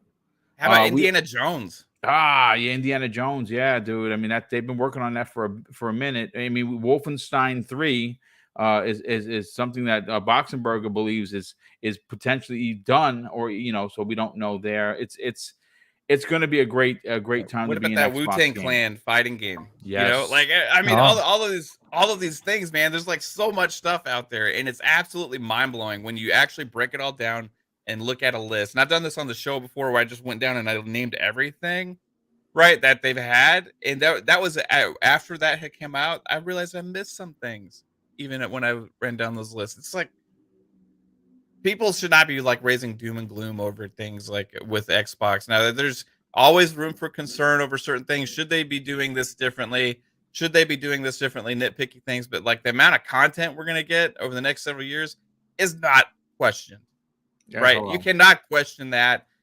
And they got to find a time to show it. And they got to find a time to keep us updated. And the fact that we haven't been getting all of these things over the last several months, the fact that we haven't been getting all these updates, all these game trailers and all these different things over the last several months tells me that this thing's going to be massive this summer. Yeah, so I absolutely agree. First of all, Boxenberger, I didn't think we were going to get you back this week. I had said, what's up, brother? Welcome. Thank you. I'm so sorry that I'm so late to the show. That's all right. The first problem was that here in Germany we haven't turned the clocks yet. We do that in 2 weeks, so the show starts an hour earlier for me than usual, and that's when I'm still at work, and my work meeting was a little bit longer than expected, and that's why I'm a little late. And I already have to leave really in 25 minutes because then the next work meeting is going to start. Yeah, because I didn't have the window prepared. I didn't know that you guys turned the clocks already. So it's all right. Apologies for that. No, that's quite. Listen, real life, brother. This is just a silly podcast. We're happy to have you. Listen, normally I would go to Joanna and VJ, but because we have you on limited time, let's get your opinion on this. Obviously, you've been very upfront with some of your videos of your expectations for Microsoft's game show that's happening this summer. There were some talks. Special Nick, good friend of this program as well, Xbox Era, said that he had heard that there was going to be, potentially an April and a May and a September show. Well, according to Jeff, who just clarified that there is something happening in June. Now, I'm not going to sit here and say I wouldn't want Microsoft to have 3 shows. Of course I would. But the big show is going to happen in June. Based on everyone's opinion from this panel, we all loved what they brought last year. Everyone thought that it literally brought down the house. For you, do you expect Microsoft to outdo themselves from last year with this year's game show? Oh, absolutely. Like Mav said, he phrased it beautifully. Every show in the next years will top the one from the last year. Microsoft has such an incredible game roadmap ahead that it will be hard for them to not have an awesome show, to be honest. There are so many already super big announced games. We have like 20 announced games that are on a AAA level quality. We have dozens of smaller AA games that are either rumored or announced that are coming, and that's just the stuff we know about. And with, of course, the Activision Blizzard acquisition, this is going to change even more. You mentioned the 50 games that they will have after Activision Blizzard goes official. So there is really a lot of stuff coming. But for this year particularly, I think that and I know that I say this every year, but I truly think that this year it will actually happen. That Microsoft has the courage to show gameplay. This is what they lacked in the previous showcases. It's all been CGI, and there have been a ton of great announcements, great games, but it's all been CGI. Now, the games have been in development for a long time. Some of these games have been 5+ years now in development, and so I truly think that some of them will be ready to be shown with actual in-game footage. Obviously, the big ones are going to be Starfield, and it's going to be Forza and Redfall. We will see something there. But I also think that Fable has been long enough in development. It's more than 5 years now. Avowed is also around 5 years in development. That's a good possibility. There's, of course, other stuff from the Bethesda studios. You mentioned Wolfenstein, that studio has been quiet for more than 5 years now. So I wouldn't be surprised if we see something there. Then we have, of course, Compulsion, who have also been working on their game for 5 years. And it's really insane if you think about it, that we have been waiting so long. Xbox fans have been waiting so long, and we all knew in 2018 that with the acquisitions of all these studios, a lot of stuff is coming. But we all knew it's years and years ahead, and now we are years and years into that future, and it's time for those games to be shown. And I'm sure of it that Microsoft will show a couple of great looking games outside of the ones we all know about, Starfield, Forza, and Redfall. The other thing that I think that Microsoft will also use this year of E3 stage for is to show off some of these third-party Game Pass deals. We already know about games like A Plague Tale, Requiem coming day one to Game Pass, but I would be really surprised if they didn't announce this year's Call of Duty as a day one launch. And maybe they should even that show would be kind of dope, dude. Like that would be big. I would honestly, I would be surprised if that doesn't happen. Also, they will announce, of course, a lot of Activision Blizzard games coming to Game Pass, the ones that are already out. And I also think we will see, hopefully see something like, for instance, a Diablo or an Overwatch at the show. Those games have also been announced years ago, and they have been for a long time in development. I could see all that happen. Now, will that everything that I just mentioned happen? No, not of course. But if only 50% of the stuff I mentioned happens, it will already be that's a killer show, in my opinion. Killer show. So yeah, it's gonna be exciting. definitely. And come on, it's 3 more months. I know the discussion is out there, and I've been very vocal about that. Microsoft needs that state of play kind of event, and yeah, I agree. I stand by that statement. I think they do need that because an E3 show is not the perfect time to show 20-minute gameplay of Starfield.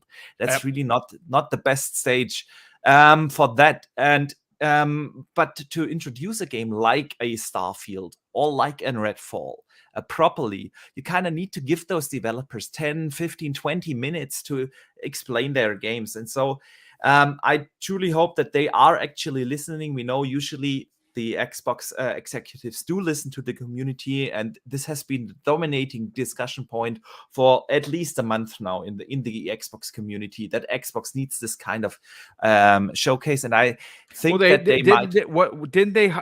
Aren't they looking for someone currently right now? Yeah.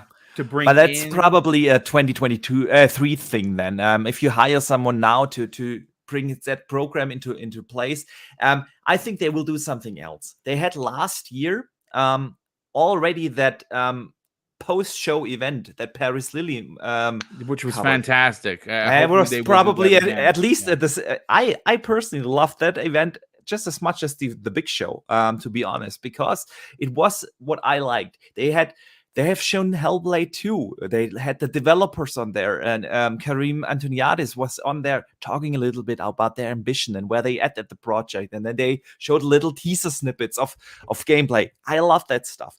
And I think that since Microsoft has that format already kind of in place, they will leverage that to properly show off extended gameplay for Starfield. And during the actual showcase, we will just get a trailer, probably in engine, introducing a bit of the story and a bit of the universe, and then they will say, okay, we have next week the post-show event or whatever, and there they will have these extended looks into the gameplay.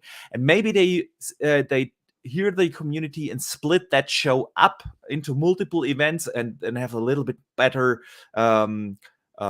enthusiasm across the months past E3, but I would be really surprised if Microsoft doesn't listen to what the community is demanding, and I don't think that they wait till 2023 to introduce such a format. That would be just way too long.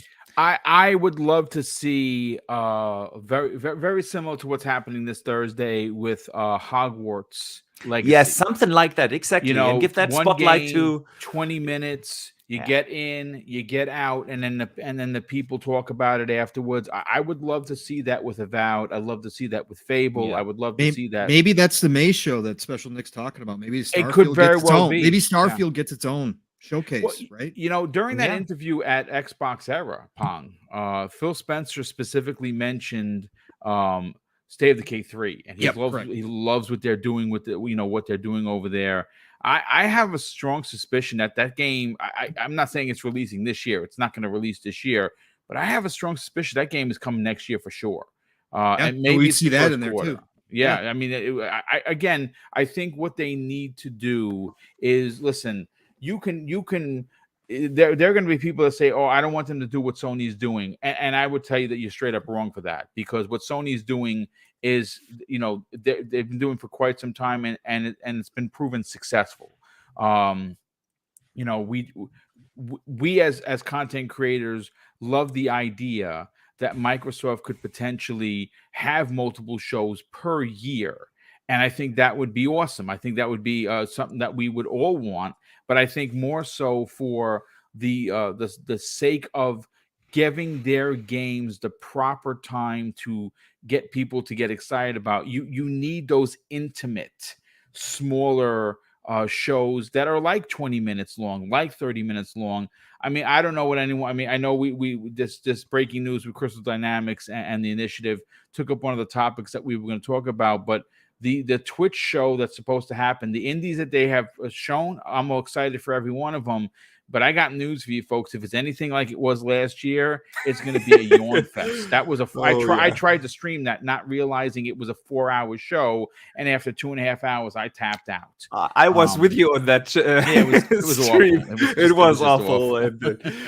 Yeah, but I could see that. What we also shouldn't forget, Xbox has put in place last year, and they said they will do that this year again, a dedicated showcase for accessibility. Yes, that was a great show. That was an amazing show, and we don't know when that will return. That could also be one of the May or September events that have been mentioned. So it doesn't necessarily have to be a big game event, but I think it is safe to say that they have more than just E3 this year. Yeah, they have the indie game showcase as well. The indie games showcase. They will probably have also. Well, we don't know whether the Activision Blizzard deal will close this year, but they will have an event then. There's so much going on at Team Xbox. They just need to get their communication in place, that they communicate on a more frequent cadence with the community. That's all. Yeah, no, absolutely. Well, listen, brother, thank you for joining us, even if it was for a few minutes. Yeah. We miss you here. We'll hopefully get you back next week for sure. Yeah. But let's bring in Mr. Joanna Dark. Mr. Joanna Dark, obviously, the talk of the topic of conversation is their summer event, which is, we keep calling it E3. It's not E3 because E3 is dead, but they're still going to have their summer showcase or their Xbox Bethesda showcase. I can't wait to see what they bring to the table. Coming off of last year's incredible success, how big do you think that they bring this show? 90 minutes. I mean, obviously, Starfield's going to lead. Starfield and potentially Redfall are the two games releasing from Bethesda this year.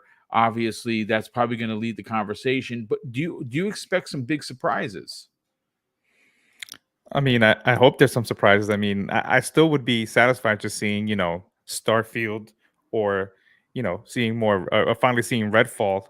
I think one of the, I was watching that Xbox Era interview, podcast with Phil Spencer, and he acknowledged the fact that at the moment there was nothing to show. They didn't have a game for certain quarter. This quarter, he specifically said that. Yeah, and it's I think when we showed Halo Infinite the first time, right? A lot of people criticized that how did they let this game be shown in this state? So I think taking a more cautionary approach as well, because yes, we all want to see what's coming to Xbox. We all have, who doesn't want to see new games, right?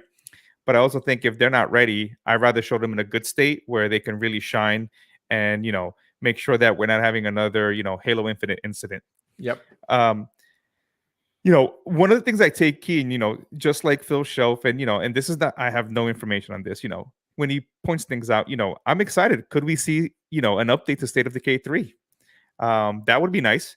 Maybe they have a vertical slice that we can kind of, see what's coming and what, Undead Labs has been kind of cooking up with this series. As he mentioned, they when they first pitched, State of Decay, it was supposed to be in, I think, 3 or 4 phases. And hopefully we finally get to see with the backing of Microsoft and with the resources, the next evolution of the series, which we all want to see. And with Starfield, of course, I think will take most of the time. I don't think you need to make the show longer. I mean, if you have more things that you want to show that are kind of close, sure. But I would be happy seeing, a nice in-depth look of Starfield, which is going to be your big game. Then, will we finally get a look at Forza that's supposed to supposedly come out, Forza Motorsport 8? And then right there, you have your titles. You have Forza Motorsport 8, you have, Redfall, and you have, of course, Starfield. And Deathloop, too. Yeah. And Deathloop coming.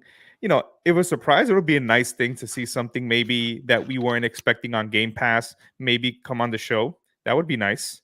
But again, I'd rather see things when they're ready to show in a good state. Do I like teasers? Sure. Then if you're going to give me some type of teaser on something that may be a little bit far out or maybe not ready, just give me that CG trailer to kind of get me hype. Or, give me something like a little bit of an update you can show me. One of the things that I've liked so far is, even though they haven't shown much, is kind of the update they've done with Dead Space. Yes. And kind of showing things. So, maybe we can get something like what they're doing. We kind of talked about right now, like Hogwarts Legacy. Hey, here's an upcoming game. This is where we're at. This might be coming in, 2023 as an example. And give us a nice little, snippet or a feel of what's coming out. But like I said, I'm excited to see what's going on. Hopefully there's something more before E3, something that we may not know, and that'll be a good thing too, to kind of give us something to get us hyped going into not E3 in June. No, I mean great point. Listen, VJ, close out the topic with your opinion on this. For you, as someone that really enjoyed last year's E3, what are your expectations for Microsoft's game showcase? I'll keep it really short because I know time is of the essence. I think this E3 ought to be excellent. Simply no real excuses. I think Mav made a really good point there. And Sony, especially if you look at Sony and Nintendo, if they plan to attend alongside Xbox in whatever guise they deem is sensible, they're going to be strong in terms of presentations and how it serves their business models. And a reason Xbox fans look across, and I would say over many years, and compare or even complain or groan about PlayStation and Nintendo, has a lot to do with Xbox themselves falling short of the mark or flattering to deceive, shall we say. And I say they sometimes do it, I'd say that they tragically impede themselves, and they have done so for many years. But last year, as you know, Boom, I gave that show a 10 out of 10, and they countered the trend. And I think they must maintain that, right? It's not about if, should, could, or this game's that they've had more than enough time to plan for this year, and they know how important it is. And if you look at Xbox's Game Pass, it's backed by many studios, right? And they all vary in size, shape, quality, and the types of studios and backgrounds, right? And it's what differentiates Xbox from Nintendo and Sony's somewhat, I'm kind of being a bit crass here, but let's just say formulaic but very successful game development and overall business model of selling hardware tied with first-party content. The beauty of Xbox for me is that Game Pass continues to be greater than the sum of its parts. And I know that Pong said something about this quarter being a bit slow, this year being a bit slow, but I'd counter that saying that I think Xbox has listened to some of the criticism from last year, where I heavily criticized MLB last year and the Medium, even though the latter game I completed. And I think that with Guardians of the Galaxy arriving, and again, this is an inwardly looking perspective, right? Or very, very selfish, of course, right? Because we're all gamers and we'll have our own choices. I think they've improved on that. And I think this quarter's been decent, right? And let's be honest, I mean, Halo, kind of launched at the end of December. So yeah, it kind of would have bled into this quarter anyway. So yeah, I don't want to be too critical on that. I think they've actually listened to the criticism and they're doing a good job. So, and as I say, Game Pass continues to be greater than the sum of its parts because of variety, because of diversity. Yep. And what does that bring? That brings inclusiveness, right? Inclusivity, right? And I look, I have 3 key titles, right? Cornerstone pillars or big hitters on my list for E3, and I'm going to stay consistent. And I think that help establish Xbox goals over the next 5 to 10 years. Not that the games will be, for the next 5 to 10 years, but heading towards what their goal is, of achieving 100 or 200 million subscribers. And they are Fable, Starfield, Unavowed, and Outer Worlds 2. That's 4. Sorry, I'm being naughty and avaricious. That's bad. And the rest of the games, I know very little of. I should watch more of Box and Bear's videos, but yeah. I know. Always recommend it. You shamelessly plug away, sir. Anyway, so I know the reason why I mentioned those because I'm not as well versed, or in terms of what the other games are or what they're about to do. But what I would say is that they further endow greatly endow Game Pass, since as Mav pointed out, right, the quantity is there, but obviously the question mark and why we want these shows is to see, is the creativity and is the quality there, and how will it be demonstrated, right? So we can get excited about it. And I totally get that cycle, right? And it's absolutely fine. But for me, Boom, when I walk away from this show, from E3, I want to see Game Pass, which is the main business pillar of Xbox, being a clear winner of the show. In terms of what I said to you, a variety, diversity, inclusivity, if they want to reach 100 or 200 million subscribers worldwide. And for me, that's what is first and foremost of critical importance. And again, this is just for me, right? Because as I say, that's the primary goal of the Xbox division. And I think I've gone off topic again, Boom. But no, anyway, that's all right. Listen, it's perfectly fine. I mean, listen, you have high expectations. You did give E3 last year a 10 out of 10, a well-deserved 10 out of 10. I don't think they could have had a better show. And I said this, I thought it was the best Xbox show they've ever put on. Like in the history of the company, it's going to be hard to match, and I'm looking forward to it. And quite frankly, folks, I think they can match it because they have so many games in development that there's no reason not to hit the mark. And I agree with Mav. I think he's onto something. I think the next 5 years is going to be absolutely bonkers great for Xbox. We're going to be eating good. And what's even more interesting, to your point, VJ, is that every one of these games are going to be in Game Pass day and date, which is still, when you sit back in your chair and you look at how expensive gaming has become, how expensive it is to make a game, it is pretty incredible that as gamers, we have an outlet like Xbox Game Pass that allows everyone to be a part of the conversation. I don't think we talk about that enough, because the world that's currently, circling the sun and the moon is a world that's built on, unfortunately, in the last 2 years, chaos and uncertainty. And in that uncertainty, a lot of people have lost ways to feed their families, but they still want to have enjoyment. And enjoyment in some aspects, if you're a PlayStation gamer, will cost you $76.43 for a game here in New York. Whereas you can look at Microsoft and you can say, well, I can pay my $15 and I am in that conversation, even though I don't have a lot of money for gaming because I have to send my kids to school. I have to pay Con Ed. I have to pay the cable, so I have internet. These are the things that become a non-issue by paying your $15 a month. And all of these games, the 50 plus games that are in development, folks, are all coming into Xbox Game Pass. Boom, sorry, I was just going to say to Mav's point, right? So the sheer, even if it's a decent show, right, the sheer volume of content, even if you want to play those games, you are not going to be able to consume them unless you don't sleep. That is true, unless you are an absolute robot. But listen, folks, that is our 2-hour new episode of the Xbox Factor podcast. Of course, I want to thank Boxenberger for jumping in here while he had some time before his next meeting. Of course, I want to thank OBM from the Xbox era for jumping in on the front end of the program to talk about the new article from VGC regarding, of course, the ongoings at the Initiative and what's happening with Crystal Dynamics taking over the lead. I want to thank my panel members and the 300 plus people that were here. A couple of super chats to grab real quick. Eagles fan 76, and he makes a comment. He says this after dropping a $2 super chat: console war. So crunch is good now on Twitter. Yeah, I saw that people were saying that Microsoft needs to make these studios crunch. Which, if you're saying that, I'm going to say something harsh, and you can unsub me. That's fine. You're a moron. You are a stupid person to suggest that they should make people have to work 18-hour days to get out a game that you're probably not going to play or buy. Don't be these knuckleheads, please. We also had another super chat come in. Let me see if I could find it before we get everyone out of here. We do everyone's outros. Jerron TJ, wow, thanks for the additional super chat of $2. He says, what about State of Decay 3? I think we see it this year, and I'm going to say something that's probably unpopular. I hope that they understand that the game, as great as it is in a multiplayer setting, deserves its own story-driven narrative. I would love to see us be able to take on a character, particularly that female character that we saw in the trailer, and live her story.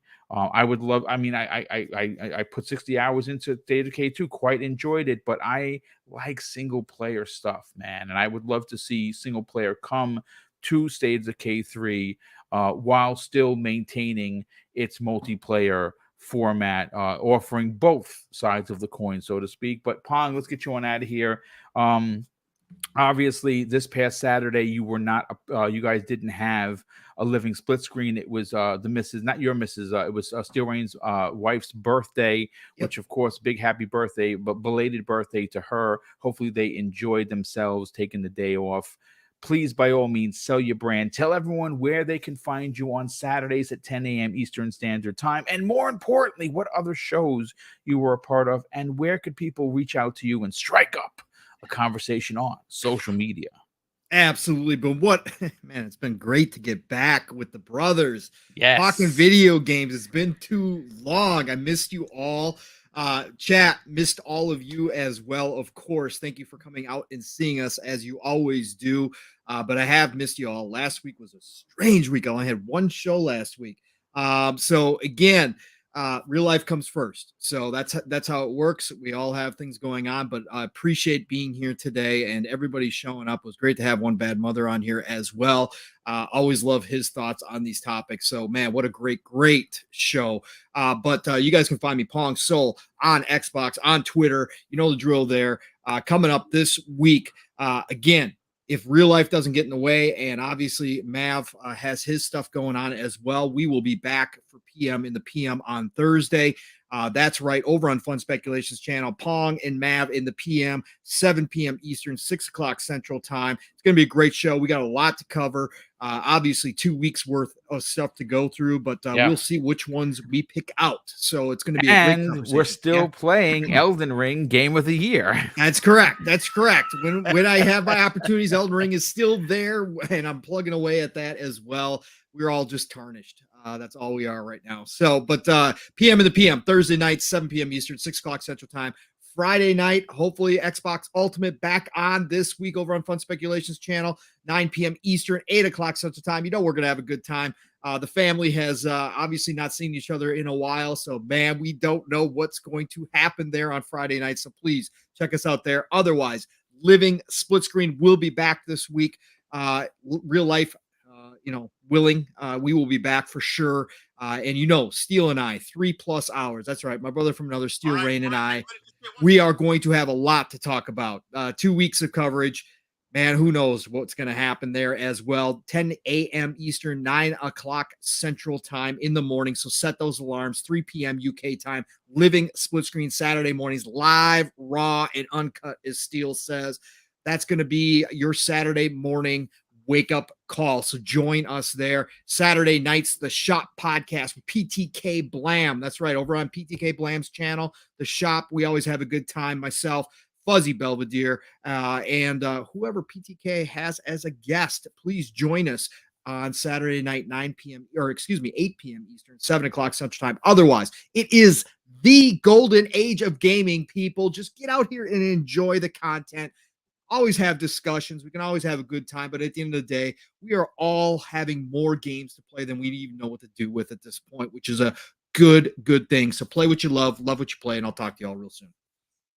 So much for that, brother. Mav, what's going on? Welcome back. Welcome to obviously back to podcasting, because real life sucks sometimes. You can't have fun. Yeah. But you are back this week. I can't wait to see what you guys talk about in PM in the PM. But by all means, sell your brand. Tell everyone about the Fun Speculation channel on YouTube, and also where can people reach out to you on social media. I'll tell you what, come hell or high water, we're having our shows this week. All right?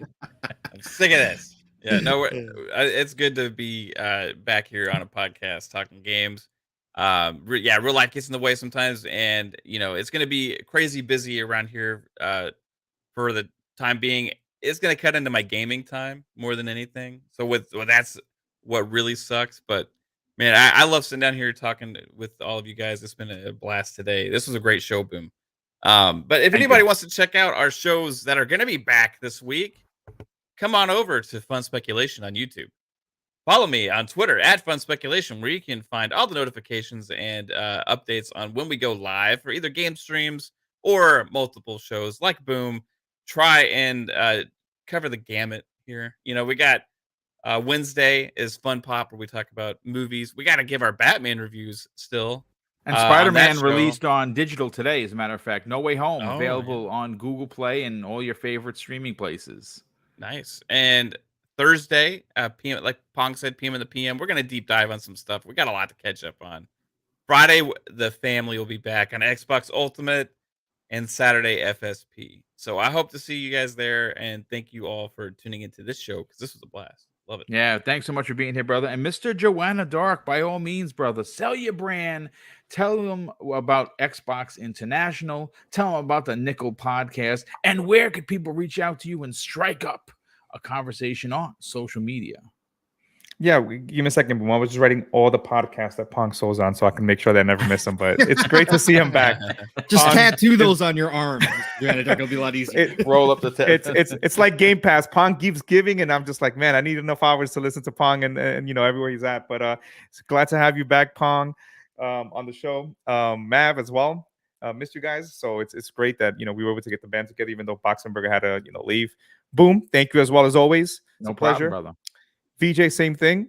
Happy to have you on the panel. Always, like listening to your thoughts and opinions. But yeah, you can find me on Twitter, big_N_boss. Then, of course, Wednesdays, I'm on the Crazy Lou Gaming channel with Sourabro, Crazy Lou, Silent Cypher, and myself on Xbox International. That goes up on Wednesdays at 7. And then on Thursdays, I record with my friend and colleague, Jasmine and Albert on the Nickel Gaming Show, and then that recording goes up on Friday evenings around 6:30. Besides that, thank you as always to everyone in the chat who comes in, hangs out with us, and support us. We appreciate it, and gaming is good. I got to get back to Elden Ring, so whoever gets mad at me, hey, I just love Elden Ring. Nothing wrong with that, brother. I'm literally gonna hang up this podcast, download it, put it up for everyone to check out, and I'm gonna bounce right over to Elden Ring. But last and no way least, BJ, once again, for delivering with your thoughts and theories and very, very proper opinions. Tell everyone what are the podcasts you're on, and where can people reach out to you and strike up a conversation on social media. Thanks, Boom. I don't make content or converse much on Twitter, so I would recommend everyone in the chat to follow these wonderful panel members. And actually, I just appear on shows, Boom. So actually, I might be on tomorrow's Midweek Gaming with Stubbs, Animated Evil, Cerebral Paul, nice, and Removable Sanity, and yeah, Boom. Thanks so much for having me a part of this wonderful, wonderful show. It's always really appreciated. And yeah, I hope the panel don't mind too much me going last and copying all their homework, formulating my opinions on the back of theirs. So, but it's difficult not to. So just wanted to put that out there. Thanks, Boom. Thank you very much. And of course, a big shout out to all the super chats that came in. They again power the show. Mrs. Boomstick and I will be making an announcement. We're having an Easter giveaway that we'll be giving the particulars on. We're putting that together right now. And we do that through the super chat, through the channel membership. And that is what pays for these giveaways. We have quite a few coming this year. The first one of 2022 is going to be for Easter. And like, again, we will be breaking that down in the coming weeks before the actual holiday. Of course, I want to say a big shout out to over 300 people that tuned in.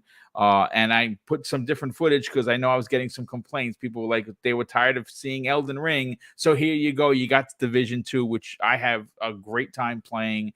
And I hope that Ubisoft doesn't take a dump and delivers on a part 3. Well, hopefully anyway, we'll see. Not that free-to-play crap that they announced. Homeland doesn't look good, but hopefully the actual real Division 3 will be good.